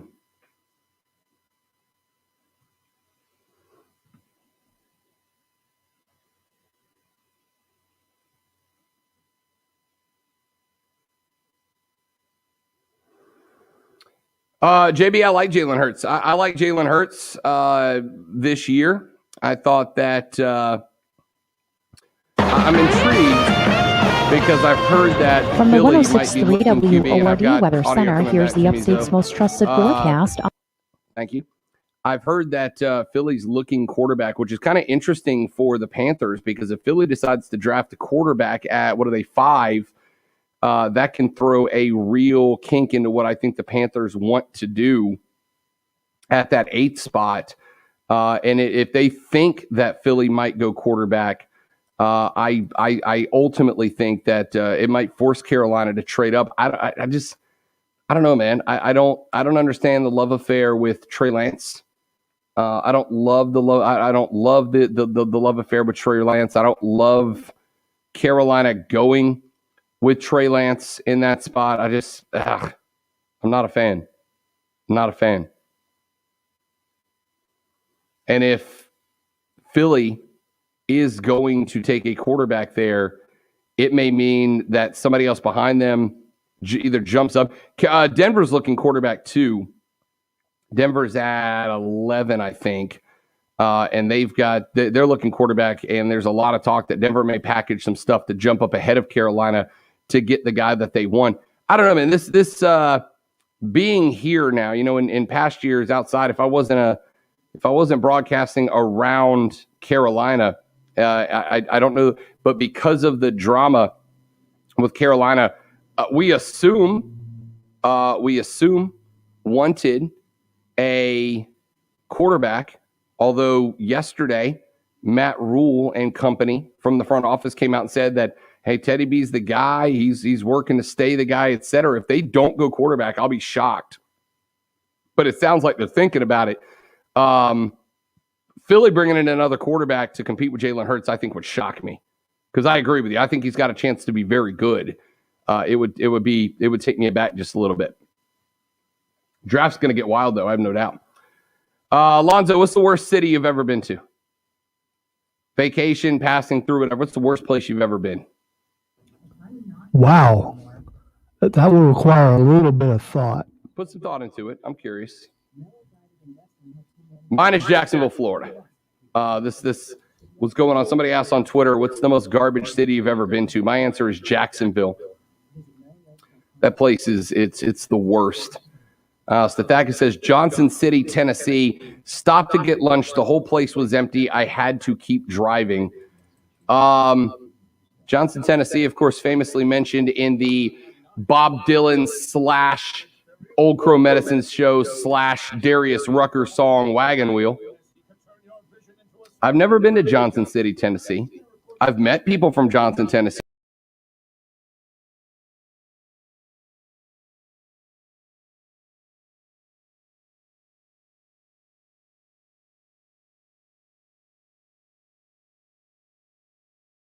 And I really like being at home.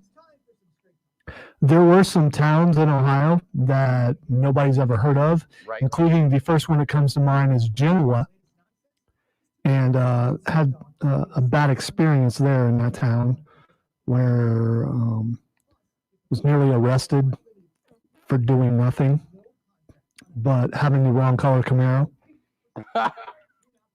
They were after the other guy, who was my fraternity brother, so they pulled me over because they couldn't catch him. I wasn't running or anything, but it was a horrible experience, and the town was very. There are movies written about places like that. Do they involve banjos? Probably. Luckily, I wasn't there long enough. If I would have gotten a cruiser like you told me to, I might still be there. 30 seconds.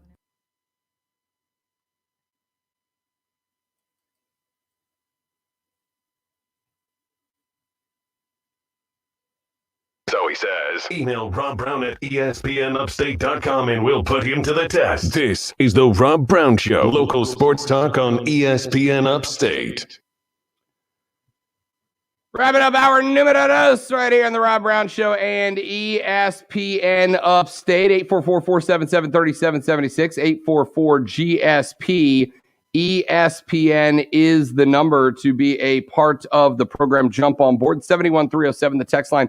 Start your text with ESPN. Oh, my. Text line. Lonzo, text line.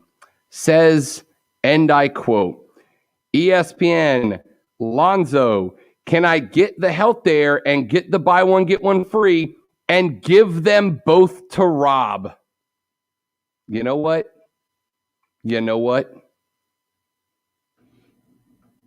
I don't even have a comeback to that. I'm fat. What do you want? I don't even have a comeback to that. Neither do I. I have nothing to say except for that it would help you greatly and would help you also, Texter. So, yeah, go ahead and purchase it. You'll be glad you did. Unbelievable. What did I do something at the beginning of the show that I was unaware of, Lonzo? I've just been getting piled on from the beginning. What have you done to you people? You seem vulnerable today. Normally you're not. Seem vulnerable?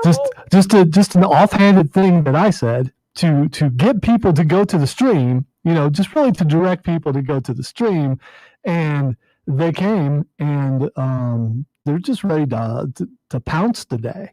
And unfortunately, you are the target. Like, I'm gonna have to go back and listen to yesterday's show to see if I said something really offensive at the end of the show that I forgot about. I've been getting absolutely slammed. No, it's power bombed on the apron KO style. It's just what you're wearing. That's all. I wear a purple shirt and I get my ass kicked for 3 hours because of it. It's only been 2 hours, but if you want to project ahead to the next hour, yeah, I'm assuming it's not going to stop now. Come on, what did I do to you people? Man, getting hammered today. Wow. All right, coming up in the next hour of the show, if I decide to come back for it, I'll keep you up to date with the scores coming out of our college basketball tournaments.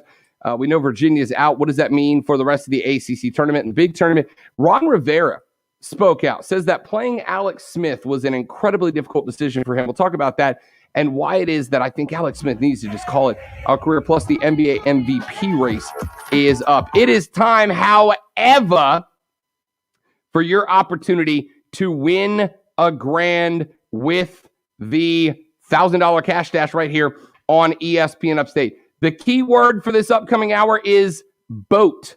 BOAT. B-O-A-T. BOAT. You text that keyword to 72881 for your chance to win $1,000. Text the word BOAT. B-O-A-T to 72881.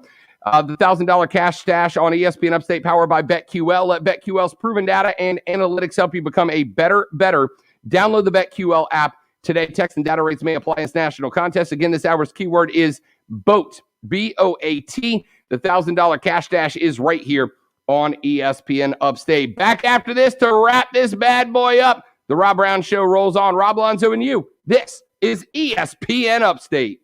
ESPN Upstate. WY. Can I get the 2-for-1 and give both to Rob? Unbelievable. just when you thought that stuff had settled down. Seriously? I'm taking a break. I'll be right back. It'll cool my jets.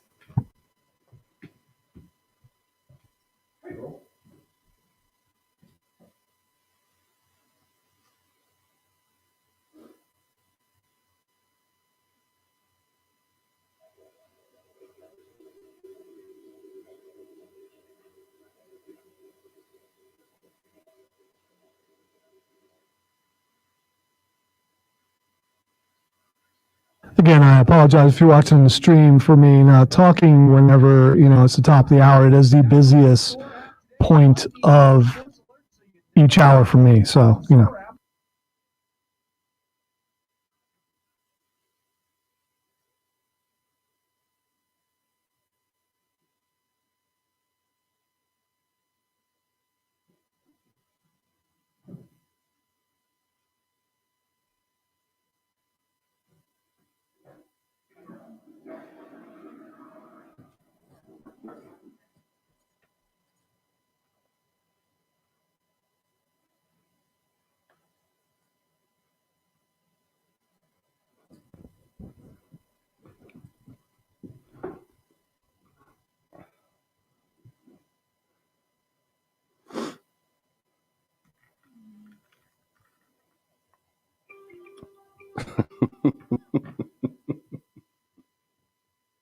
Yep, Kansas is out. ESPN reporting.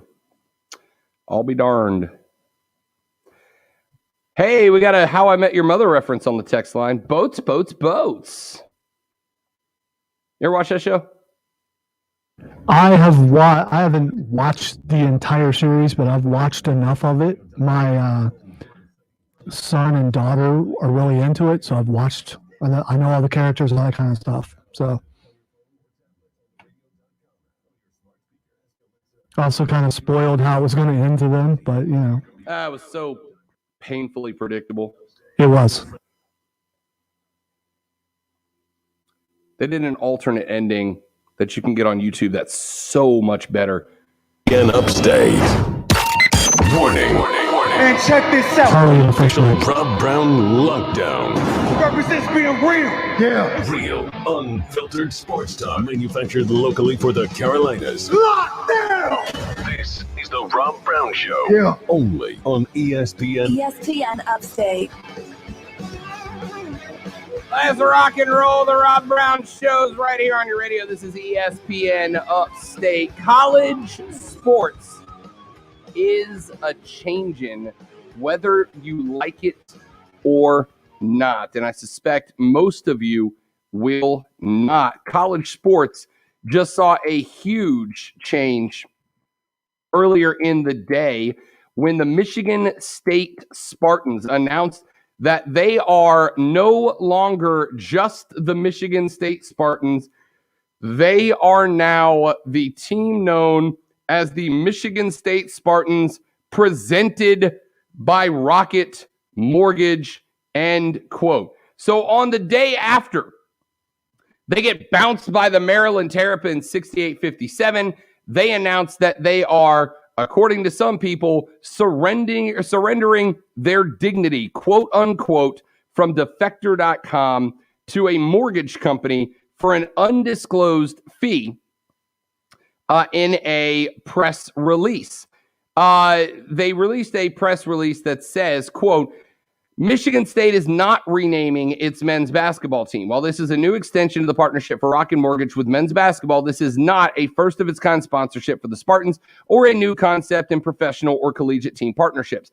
It is a presenting sponsorship of the Michigan State men's basketball team, which is common practice in both college and pro sports. There is nothing new for this. This is nothing new for the school or the industry, end quote. So it comes down to the fact that they decided to change their name to the Michigan State University Spartans basketball team, presented by Rocket Mortgage.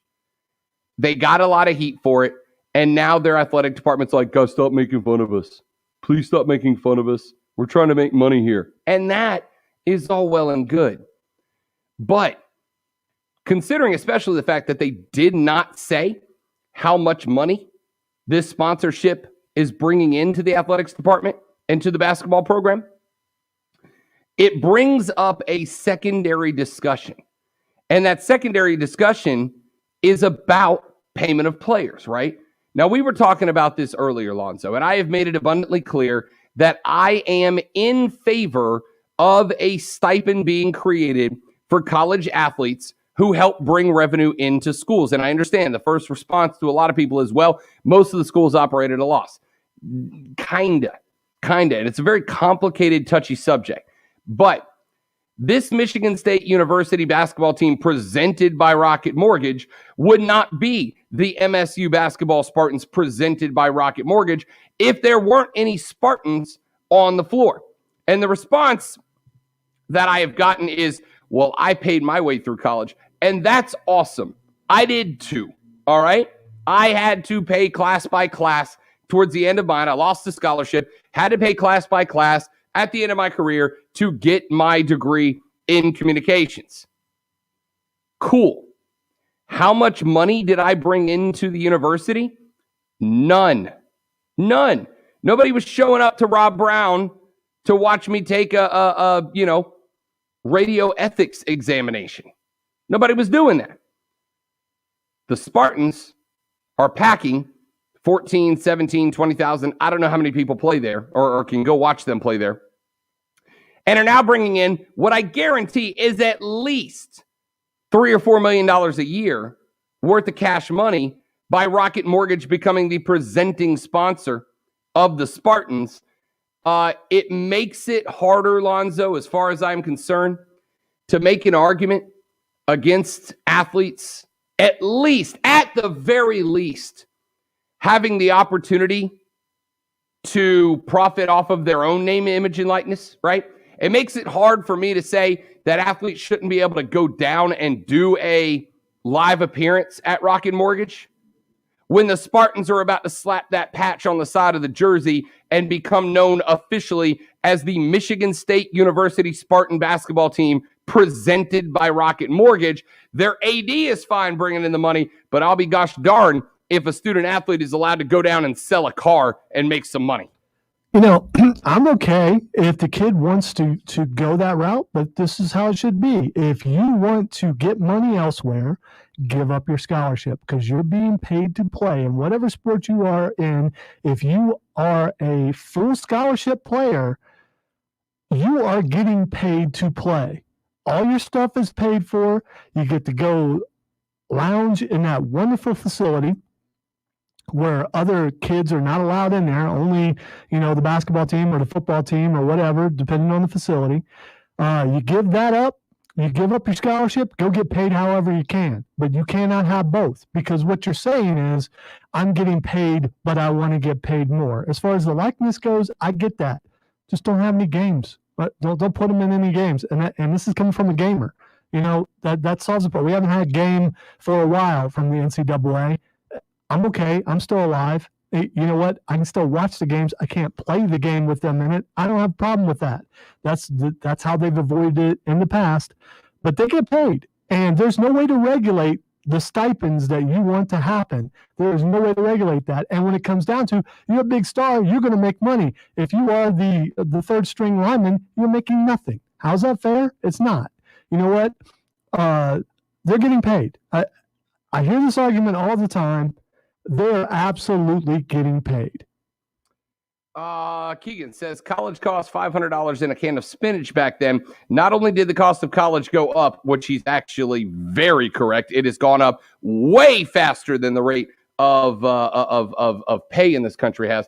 But the hours of practice for student athletes have gone up. They can't work their way through college and play sports. That's a valid point.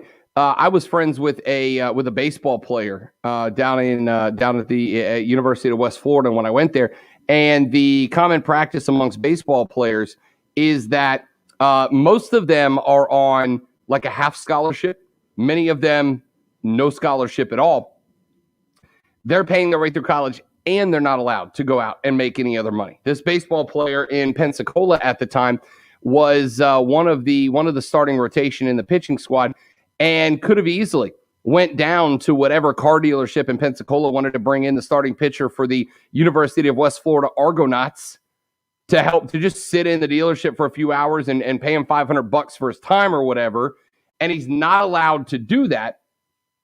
Yet we expect more and more and more and more and more and more and more out of these college students who provide millions and millions of dollars to the universities, but they're not even allowed to use their own face to prosper. They're not even allowed to go down and use what they have built to pick up some money. Now, that's not to say it should be freehand, right?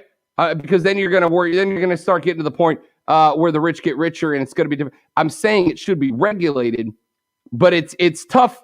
It's a tough sell for me to go, it's totally fine that Rocket Mortgage can now slap the faces of these players and the names on banners to talk about how they're presenting sponsor, and they can use them, but the athletes themselves can't use their own selves to prosper? All right, so I didn't hear that part of it. All I heard you say was they're going to put their name on the jersey, not the pictures of the players on the product. I didn't hear that in anything you read.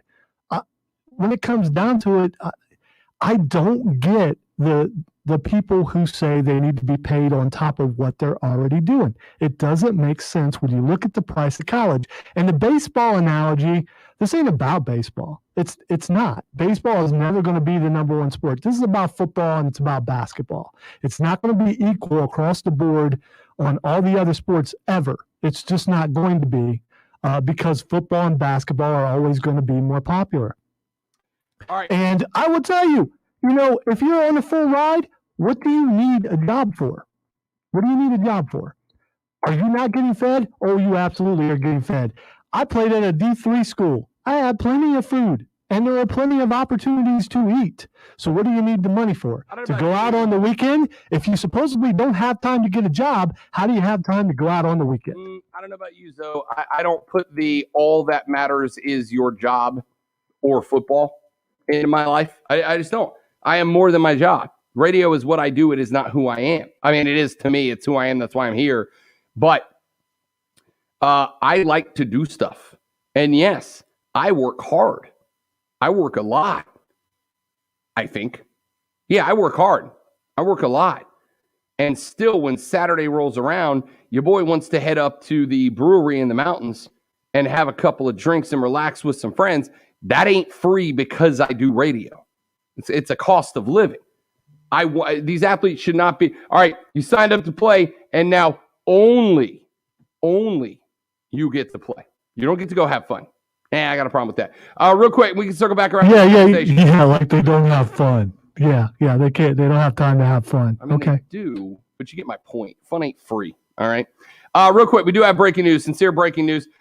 This breaking news is brought to you by Radio.com Sports and presented by BetQL. Become a better sports bettor. Get smarter. Beat the books. Download the BetQL app or visit BetQLSports.com today. The Kansas basketball team has now withdrawn from the Big 12 tournament after it had a player test positive for COVID-19. The Jayhawks were scheduled to play Texas on Friday night in the league semifinals, and now because of the withdrawal, the Longhorns will advance to face the winner of the Okie State-Baylor game in the Big 12 championship game tomorrow.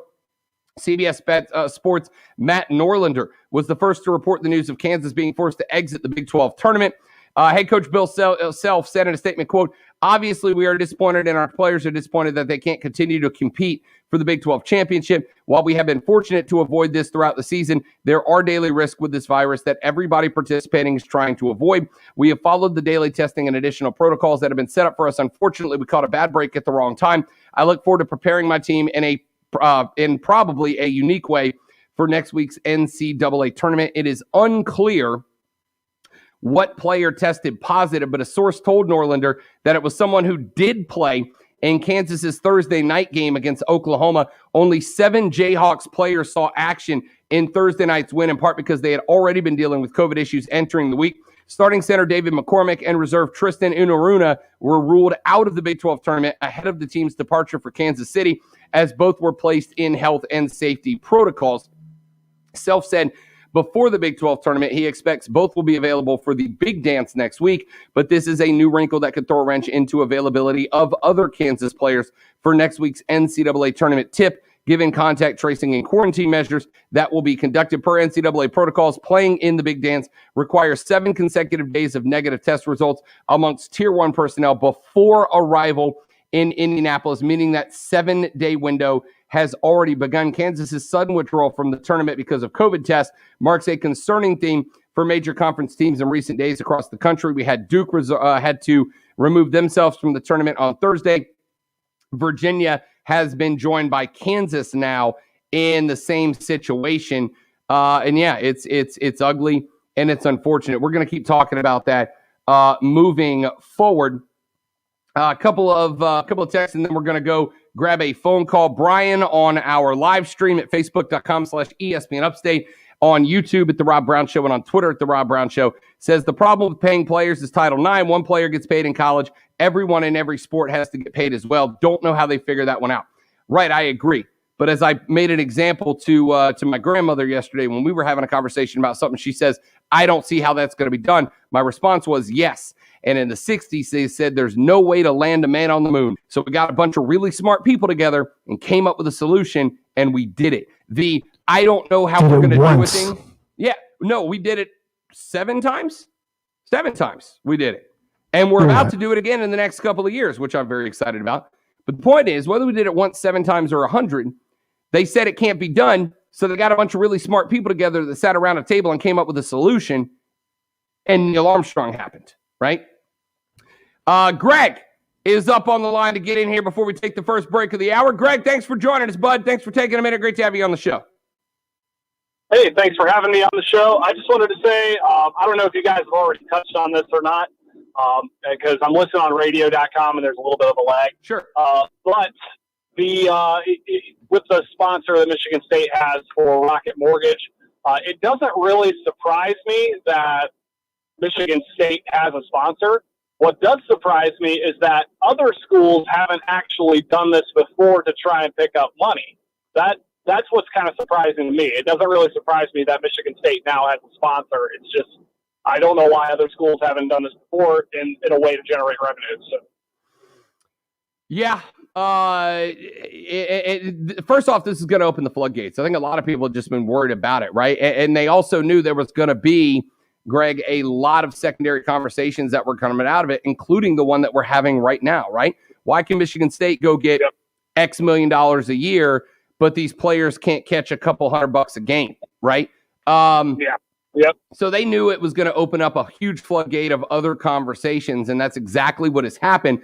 But now that one school has happened, I bet you we're going to see about a year where people keep an eye on what's happening with this secondary sponsorship for Michigan. Well, I guess presenting sponsorship for Michigan State. And you're going to see in the next few years, the Kansas Jayhawks presented by, the Alabama Crimson Tide presented by. You're going to see, Clemson football presented by. It's going to happen because at the end of the day, and especially now more than ever coming out of the Rona, Greg, it's going to happen now more than ever. These college athletic departments are going to find whatever way they can to pad the coffers. And this is a great way to, I'm not saying it's a bad business decision. I'm just saying there's some other factors I don't think they took into consideration before they decided to announce it. Greg, appreciate the call. Great to have you here on the show. 844-GSP, ESPN, 844-477-3776. Couple of messages that have come in at ESPN. It will end up being cheaper to land people on the moon, and at least Dabo can't take credit for the Apollo missions. Well done. And at ESPN, Lonzo sounds like the old get off my lawn guy in the neighborhood. Quote, end quote, Zoe. Wow. They nailed me. If you kids don't get off my lawn, you'll never get your ball back either. I've got a nice collection, by the way. Back in my day. And from @NickSteady on Twitter, you actually believe they landed on the moon? It's so bright, no way, too much evidence now. All right, coming up next on the Rob Brown Conspiracy Theory Hour, we talk about the moon landings. My name is Rob Brown. He's Lonzo. You're listening to ESPN Upstate. Harley. You're listening to The Rob Brown Show. Listen on your phone everywhere on the radio.com app. Download the app and make ESPN Upstate a favorite for 24/7 real, unfiltered sports talk. Sifting through Twitter a second ago, and our buddy Kevin, who you've heard here on the show many times from the Moving the Chains podcast and also works in our sales department here for ESPN Upstate, he said, with the weather being this nice, it's hard to work inside. Well, do I have a better idea than working inside? How about skipping work, getting outside, and rolling around in this glorious weather on some of the best motorcycle riding in the country around the upstate with a brand new Harley Davidson from Harley Davidson of Greenville, your upstate Harley dealer. And here's one of the things that I love about Harley Davidson. When I went in to talk to the folks at Upstate Harley to get this partnership started, first off, their shop is absolutely immaculate. It's beautiful. And one of the things that I got told by my own man when I was growing up is before you judge the person, look at their surroundings. You can tell a lot about a person or a business based on how they take care of their workplace. And that's 100% true with Harley Davidson of the Upstate. Walk in, that shop is immaculate. It's beautiful. It's clean. It's shiny. And they've got those brand new 2021 models right there on the showroom floor. When I started talking to the folks at Harley, they said, look, at the end of the day, we understand what it means to be on the back of a Harley Davidson rolling around South Carolina. And they do. It is freeing. It's liberating. It's a mental break. It's absolutely good for your health in every possible way. And they said, we just want to make it to where folks have access to not just the beautiful 2021s, but whatever kind of bike they're interested in, which is why they also have the largest inventory of pre-owned bikes in the entire upstate. So no matter what your budget is, you go talk to the folks at Harley Davidson of Greenville, and they will get you on the back of a piece of Americana today. It is absolutely worth it. As somebody who rides, you can trust me. I have put more motorcycle miles down in the last 12 months of living here than I did in the first 6 years that I rode down in Florida, and it has been freaking awesome. And you'll say the same thing. You'll call and thank me once you pick up your new bike. Check them out. Go see their shop at 30 Chrome Drive in Greenville, 30 Chrome Drive in Greenville, or go online to upstateharley.com. You can see the entire inventory. Get yourself pre-qualified to grab a new Harley. Go to upstateharley.com. It's Harley Davidson of Greenville.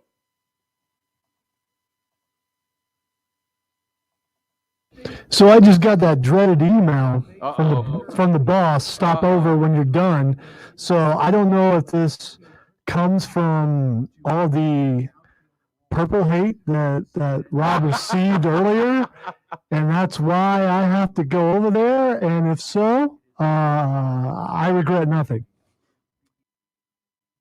I just, I love the idea of the boss calling him in and going, "You guys were way too mean to Rob today. You guys were way too mean to Rob."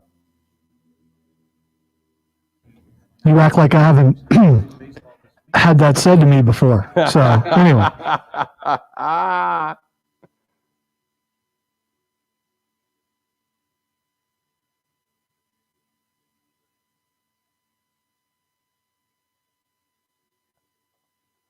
This would be a good day to eat outside, I think. I don't know if you knew this, but it's like 80 degrees here. Yeah, man, it's nice down here too. Way nice down here. But it's going to rain like the entire week I'm on vacation. So, you know.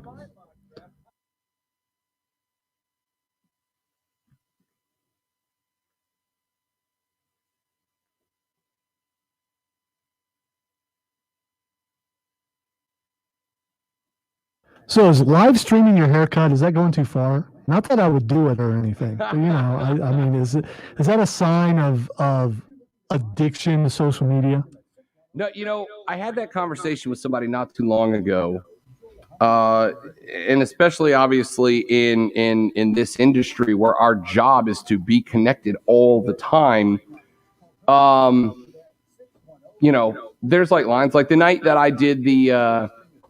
Well, you weren't on the show yet. No, you weren't. I think Diesel was still on the show when I did the crushed Doritos hamburger taste test. No, that was me. But you were on the show by then? Yeah, that was me. Okay. Yeah.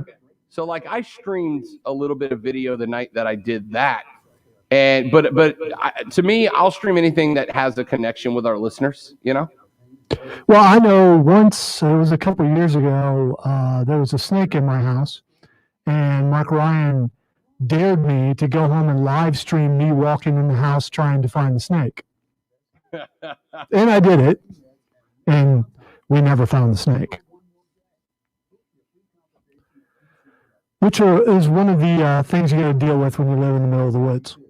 Occasionally, a wild animal gets in the house. I don't want to have to deal with that.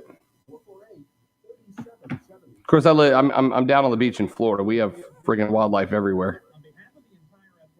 I hear there are really large bugs there. Yes, the palmetto bugs along the beautiful Florida Panhandle. Legitimate, not exaggerating. They get about as big as your palm. No, I could not. When they're and like I know people know palmetto bugs, but some people don't know this. Those little turds can fly, and they will. They do it all the time. But if you disturb them, they can fly, and you can hit them with a baseball bat hard enough that you can feel the impact through the handle of a baseball bat. Wow! And for any PETA people who would show up and say you shouldn't hit them with a baseball bat, yes, I should. Yes, I should. Hard. Well, you got skill. I mean, I don't know. Do they hover? Do they fly in a pattern, or you just gotta? They just kind of go. They just kind of go straight. So if you get decent contact, you can explode them. Can you describe the disintegration? Is there a chance of debris upon yourself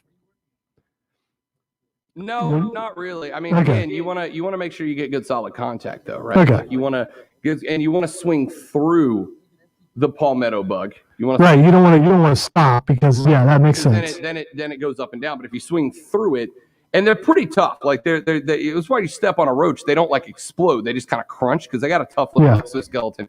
So if you hit one and you get contact and you swing through, it's going to go on a trajectory where the plane of the bat is. So you want to swing up like you're trying to drive it out to center left. Or towards picnickers. You have 30 seconds. I wouldn't do that to anybody.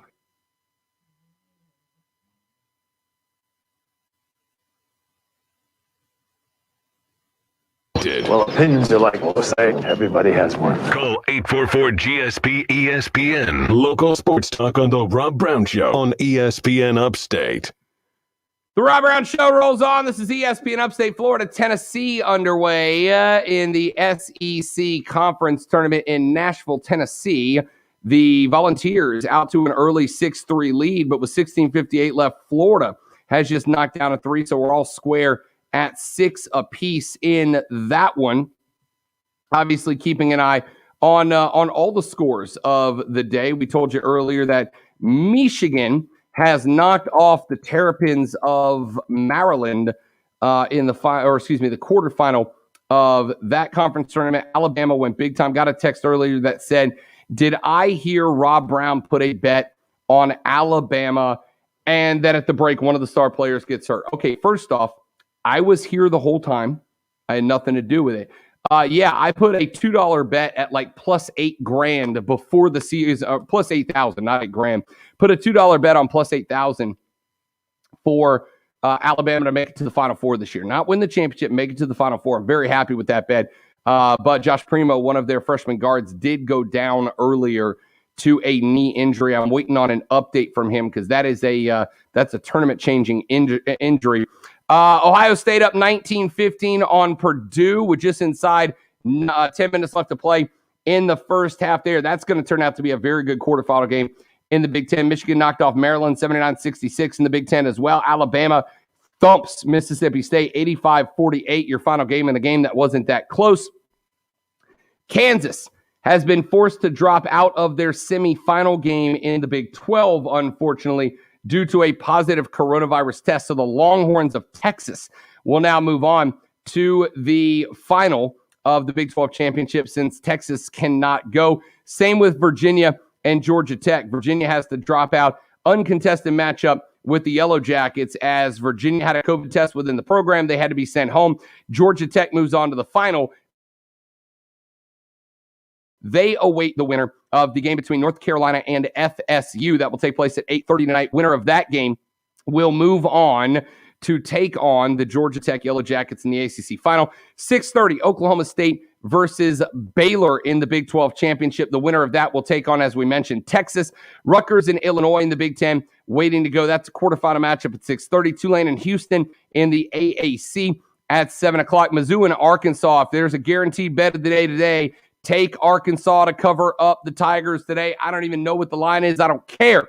I'm taking Arky to cover over Missouri at 7. Creighton and UConn, the number 17 Jays in the Big East semifinal at 9 o'clock. Wisconsin v. Luke Garza and Iowa, the number 5 ranked Hawkeyes in the Big Ten quarterfinal at 9 o'clock. At 9:30, Nevada and San Diego State in the Mountain West semifinal, and Colorado takes on USC in the Pac-12 semifinal coming up tonight. At 11:30, take the late night basketball and inject it directly into my veins. So if there's a better time of the year than postseason college basketball, my man, I don't know when it is. Give me that late night basketball all day, every day. 11:30 on a Friday night. What else you got to do, Bubba? What else you got to do? Well, for me, it makes sense because I'm older. For you, I'm sure you could find something to do. I appreciate you having the faith that I have the ability to carry out a regular social life. I appreciate that. Give me all the late night college basketball. Let's go. All right, 844-GSP-ESPN, 844-477-3776 is the number. Texas 71307. We'll read your text on air. Start it with ESPN so that we can. Real quick reminder that coming up at the very bottom of the hour, the last minute of the show, I am going to give you your 2 p.m. your 4 p.m. keyword, your 3 p.m. keyword for your chance to win, $1,000 worth of cash money, courtesy of the Cash Stash from ESPN Upstate. You're going to want to be here at 2:59-ish in order to make sure you get that keyword. Take a break. We'll come back. One more segment, then Twitter trending topics to call it a day. I am Rob Brown. Zoe's at the helm. You're listening to The Rob Brown Show right here on ESPN Upstate.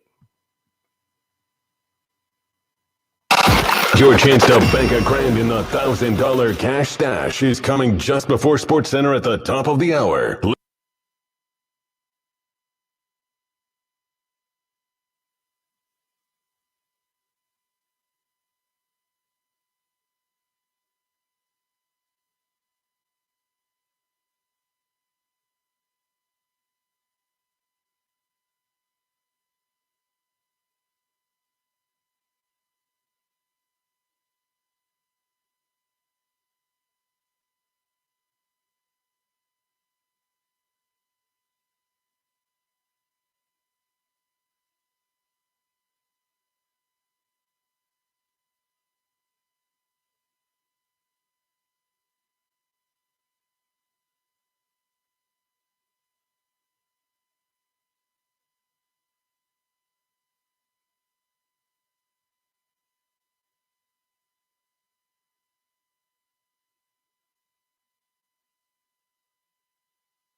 Nebraska football?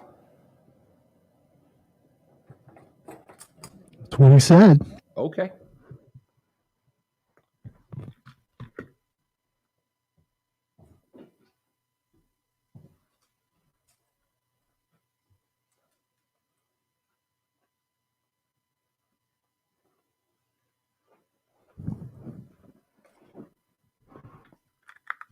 Nebraska football.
Something about Nebraska ducking Oklahoma.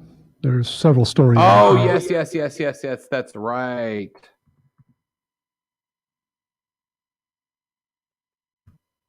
One minute. All right.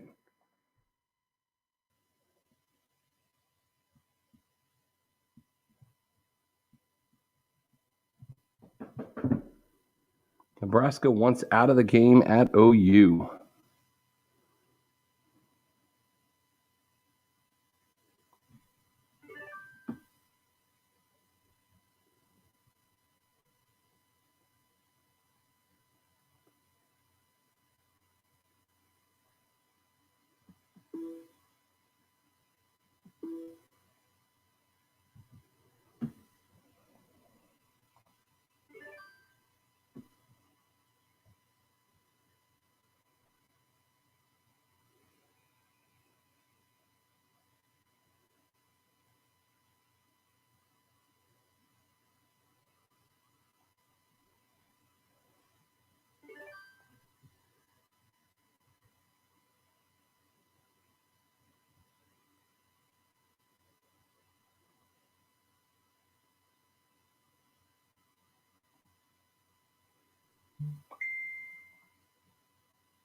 Out the nonsense. Tune in to Straight Talk. Text us anytime at 71307. Use keyword ESPN followed by your comment. Local sports talk on The Rob Brown Show on ESPN Upstate. The Rob Brown Show back on your radio. It's ESPN Upstate. Couple of phone calls before we get out of here and hit Twitter trending topics to wrap it up on the day. Let's start with Tyler checking in to talk a little bit about this Nebraska-Oklahoma story. Tyler, welcome to the show. Thanks for taking the time, man. Great to have you. Hey, man, thanks. So I know everyone's kind of focused on the players and March Madness, but I saw a story a couple hours ago, and it kind of shocked me. So Nebraska is looking to either play another team or not play Oklahoma in Norman. I think it's September 18th or 19th, early part of the season.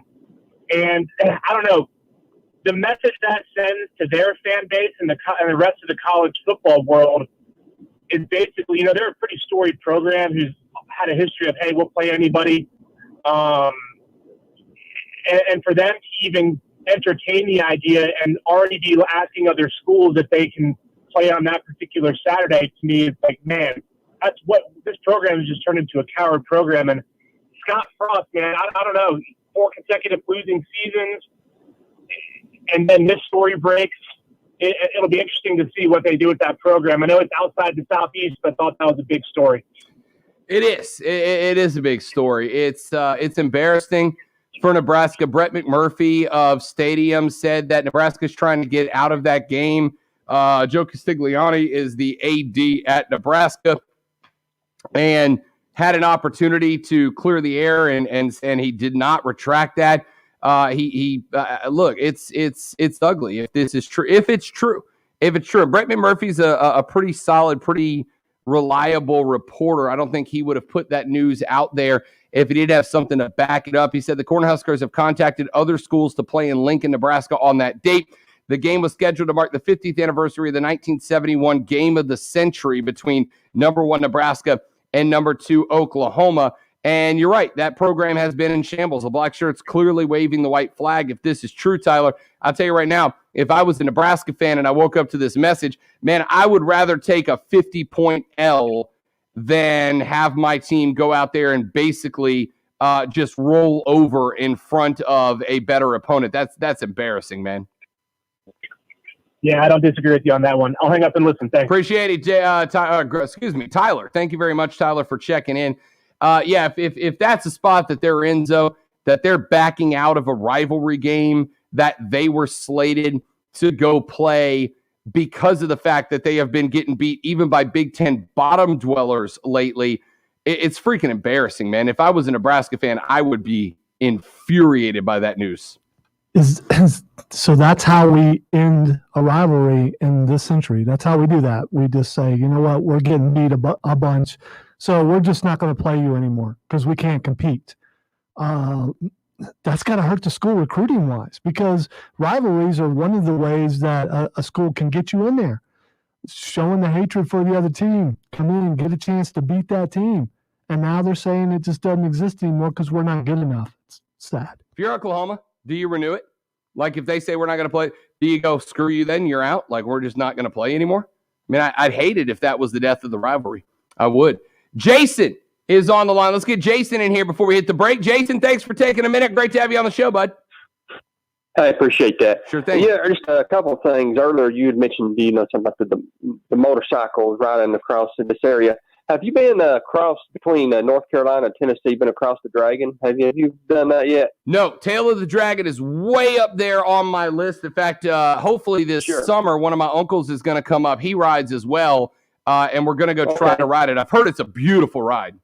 Oh, it is. It is, and I'm from Tennessee, and no ride motorcycles, but I've driven through there a few times. Just below that, the Cherahela Skyway between my hometown, Tellico Plains, Tennessee, and Robbinsville, North Carolina, is another big ride. A lot of those guys like to go on. So those are two rides pretty close together. They are very much on my list. In fact, we were talking about going up there one day, Jason, and riding up one way, doing a day or two camping on the other side of it, and then turning around and riding back a couple of days later. And I'm very excited about it.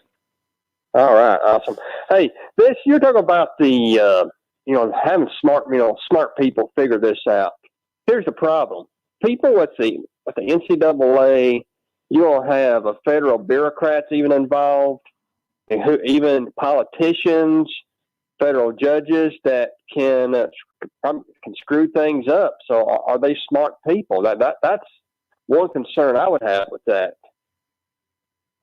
Yeah, and we've already seen Congress get involved, right? I mean, Congress is having actual big time Washington D.C. Congress is having conversations about the NIL laws, the name, image, and likeness policies of the NCAA, because the NCAA can't seem to get it together. But I would say about all of that, Jason. I mean, we've done that about everything. We wanted to go to the moon. NASA had to have congressional hearings about whether we wanted to do that. Every time we want to make any decision, this kind of crap gets in the way. It's an unfortunate reality of the democratic republic we live in. But the problem is, I'm looking and you're going, there's a bunch of kids that are down there watching these people that they in effect work for put millions of dollars in the coffers, while many of them have told the stories about having to bunk up 4 deep in hotel rooms when they go on the road, while the AD's flying in private planes around the country. I don't care if we have to go through some bureaucracy to fix that problem. It's a problem to me.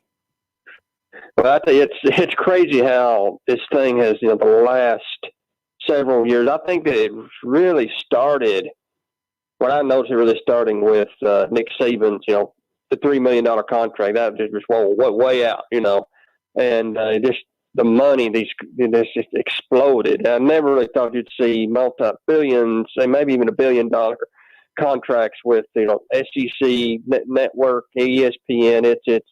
It's got crazy. So, and these guys are still not. I mean, it's really not fair. These guys are just barely getting by. So anyway, thanks for taking my call. Appreciate you, buddy. Thanks for checking in, man. Great to have you here on the show. It's ESPN Upstate. Yeah, I think, and here's the thing, Zoe, we've talked about this a time or seven. The reality is there's just philosophical lines that some people take a stand on. I think that players should get some fraction of the millions of dollars that are coming in for these. Even if we make it only sponsorships, right? Forget coming out of the 80s coffers. If a $10 million contract gets signed, then a fraction of that ought to be distributed. And then there's folks, and I think you're in this camp, that go, nope, they get scholarships, they get room, they get board, they get food, they get taken care of. That should be enough. And I don't know how we bridge that divide, or if it's a divide that can be bridged, which makes this such a tough conversation. Yeah, I'm not sure it can be bridged. And like you said, there are people on both sides. But really what it comes down to is, if you want to make this happen, come up with a foolproof plan. And I don't think it's possible to do that. I really don't. I agree. What's the thing? You can't make all the people happy all the time. So instead, just make some of the people happy and screw the rest. I think that's how that saying goes, if I recall correctly. I think he just made that up, but it works. Let's take a break. We'll come back here in just a minute. Twitter trending topics. Zoe tells me what's trending on Twitter. I give you 30 to 35 seconds of what I know about it. We talk about what you're talking about next up on The Rob Brown Show. This is ESPN Upstate. You're listening to the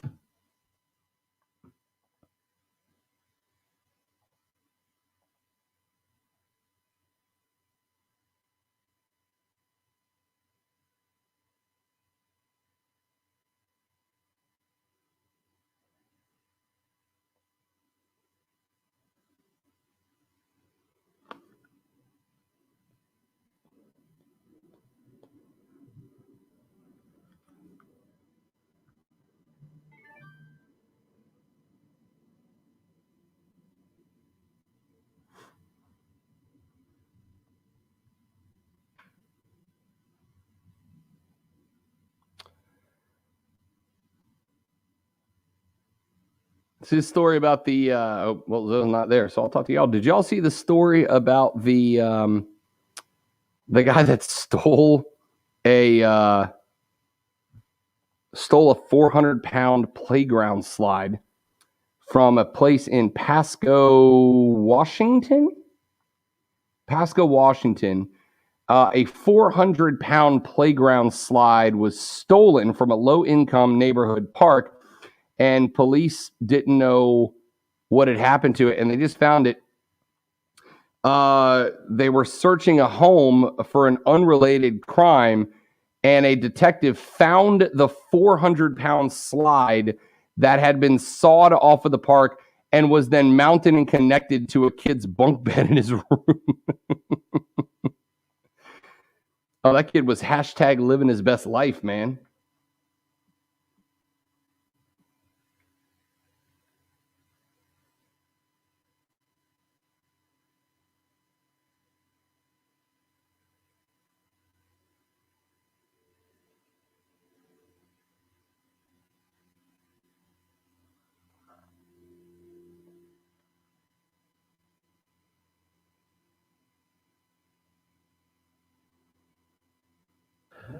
Oh, it was gone. Did you talk about the fact that it's Jorts weather outside?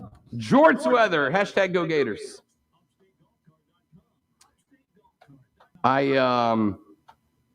just saw on one of my NFL rumor mill sites, Lonzo, that there may be talks going on between Odell Beckham Jr. and you want to take a stab at what team he might end up on? Tampa Bay. Those rumors have been out there. Fucking hell, man. Yeah. Come on. They can't keep everybody. That means one of those guys is gone. I don't like it when the Infinity Stones naturally find their way to Thanos. You know what I mean? OBJ is trouble, so send him down there. He's not trouble when he's actually got a little bit of leadership in the program. Yeah, we'll see. Cleveland didn't need him. I mean, he could have helped, probably. Maybe better with him. Yeah, but it wasn't that much of a drop off, I don't think.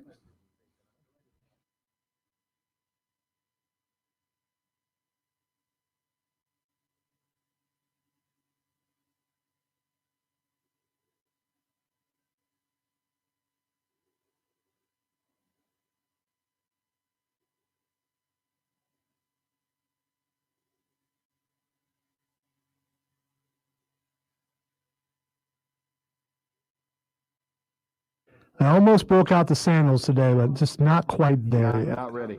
I need some consistency. I need to be able to do it more than one day in a row. You need a pedicure is what you need. Well, I do need that, but I would never do that because I'm ticklish. Same reason why I don't get the neck thing done at the barber and all that kind of, because I'm ticklish, and I will get cut. I'm violently ticklish. Yep. I got one time, and I haven't been able. And I've told girlfriends who've asked me to go. Why? It's because I will end up kicking the poor pedicure girl in the face the first time she rubs one of them rocks over the bottom of my foot. Which, if I recall, I think my daughter did that. Kicked the lady? Yeah, and she's 6 foot tall and has large feet. So I mean, Is the only mouthwash that can provide 24-hour fresh breath when used twice a day. Pick up a bottle of Smart Mouth today or visit smartmouth.com. And now, the Rob Brown Show presents Twitter Trending Topics. It is time for Twitter Trending Topics, just ahead of the ESPN Cast Dash keyword. So stay tuned for that, too. I know you're already here for this, and you should be, but the keyword's coming up, too. The first thing trending is Andrade. Yes, I saw that. He has apparently dropped the WWE from his Twitter handle, which is the last severance that he had with that company, which is too bad. I don't know what happened or why, because Andrade seemed like that dude could have been an absolute star, right? And a really big connection between the Latinx fan base and WWE. The kid he was solid in the ring, was getting significantly better cutting promos in English and able to switch back to Spanish to get really heated. He's got a relationship. I think he's still with Charlotte Flair. I don't understand where that move came from out of the WWE, why they decided to let him go. I'm hoping at some point they're going to bring back Lucha Underground, like sincerely, and he'll show up and be a star on it. But that was just a weird set of interactions. Yeah, and if he and Angel Garza together or against each other, that was really good. You haven't seen a lot of Angel Garza either. Yep. And it makes you think that there's some sort of backstage heat going on. The reason why that both of them are not there or not there enough. All right, the next topic trending is Trey Lance.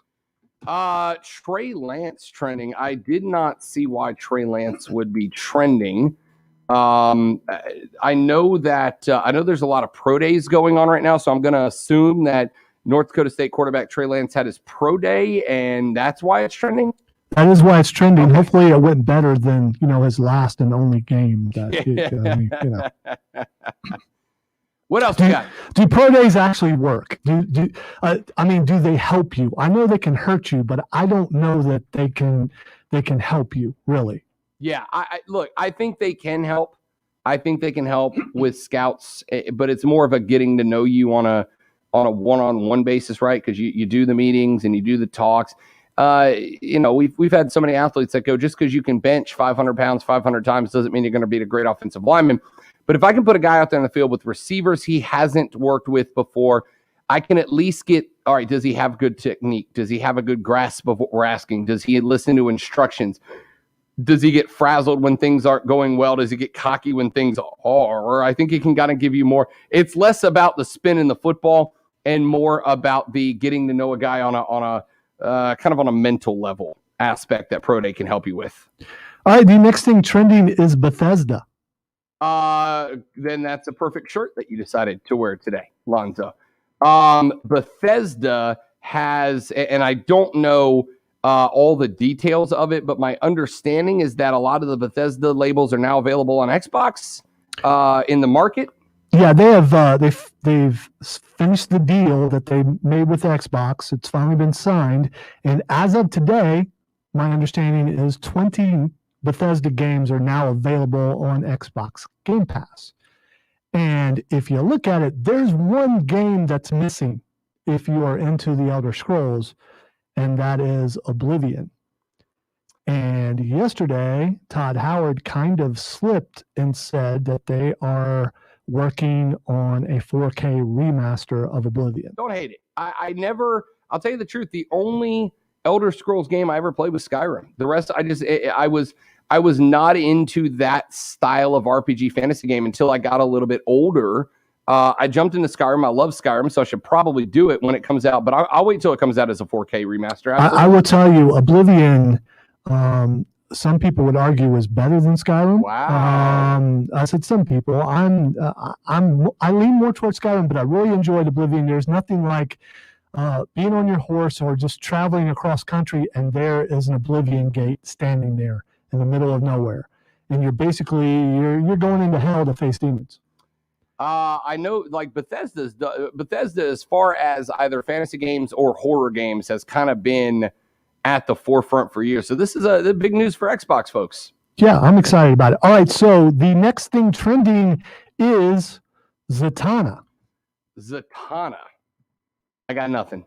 Okay, I do you even know who the character is? I do not. Okay, so Zatanna is she's a magician who actually uses real magic, and she has been on Justice League Dark and some things like that. Well, okay. HBO Max is coming up with a live version of this, and HBO Max, they're going full bore on the DC product. They're making a lot of these. She showed up, and now that you say that and tell me who she is, she had a pretty hefty role for a couple episodes in the Batman. It was either Batman Beyond or the OG Batman animated series. It's OG Batman. Okay, she had a role in the Batman animated series, which I maintain to this day was probably the best animated comic book property of all time. She had a role in that and had a really good kind of backstory with Bruce Wayne. So I'm interested. I'll give it a shot. Yeah, she's shown up on several different shows throughout the years, including Smallville and some shows like that. Okay, so the final thing that we have time for, because keyword, is Cam Newton. Cam Newton trending, obviously. We mentioned this and talked about it earlier in the show. Cam Newton has signed a 1-year contract with the New England Patriots for another year. And look, Cam can be successful if they give him weapons. It's that simple to me. He didn't have weapons last year. He wasn't successful through the air. You give him weapons, he will be. I believe that. I still think Cam's got a couple of good years left in him. But unless New England gives him something to work with, it's not going to matter. It's not going to matter. I think they got so used to Tom Brady doing a lot with a little that they expect whoever is the quarterback is going to be able to do that. I don't believe it. I don't believe it. Nobody's Tom Brady. Just not. You know, I do have a final question on behalf of the listeners. Will the purple shirt be retired after this day? Absolutely not. You can call me Grimace. You can call me the Teletubby. You can call me Grape Ape. You can call me whatever. I look good in purple. All right, and I know I look good in purple. I don't need you listeners to pile on. And by the way, to the listener who said, "Can I get the 2-for-1 healthier deal and give them both to Rob?" Yes, if you want to pay for me to be less fat. You're a jerk, sir or ma'am. You're a jerk. You're a jerk. I don't know what happened. I don't know how this Friday went off the rails earlier in the show, though. But I got absolutely piled on for the better half of about 2.5 hours there. It just barely led up to end the show. Unreal. It is time for your cash grab keyword. Your 3 o'clock keyword is feather. Feather, you know, like on a bird. Feather, F-E-A-T-H-E-R, feather. You're going to text that word to 72881 for your chance to win $1,000 in the $1,000 cash dash on ESPN Upstate. The keyword is feather, F-E-A-T-H-E-R. Text it to 72881 for your chance to win $1,000 powered by BetQL. Let BetQL's proven data and analytics help you become a better. Download the BetQL app today. The $1,000 cash dash on ESPN Upstate. The word is feather, F-E-A-T-H-E-R. Text it to 72881. Have a great weekend, everybody. Don't drink and drive. I'll punch you in the face. For Lonzo, I'm Rob Brown. Thanks for hanging out. Thanks for listening to The Rob Brown Show on ESPN Upstate.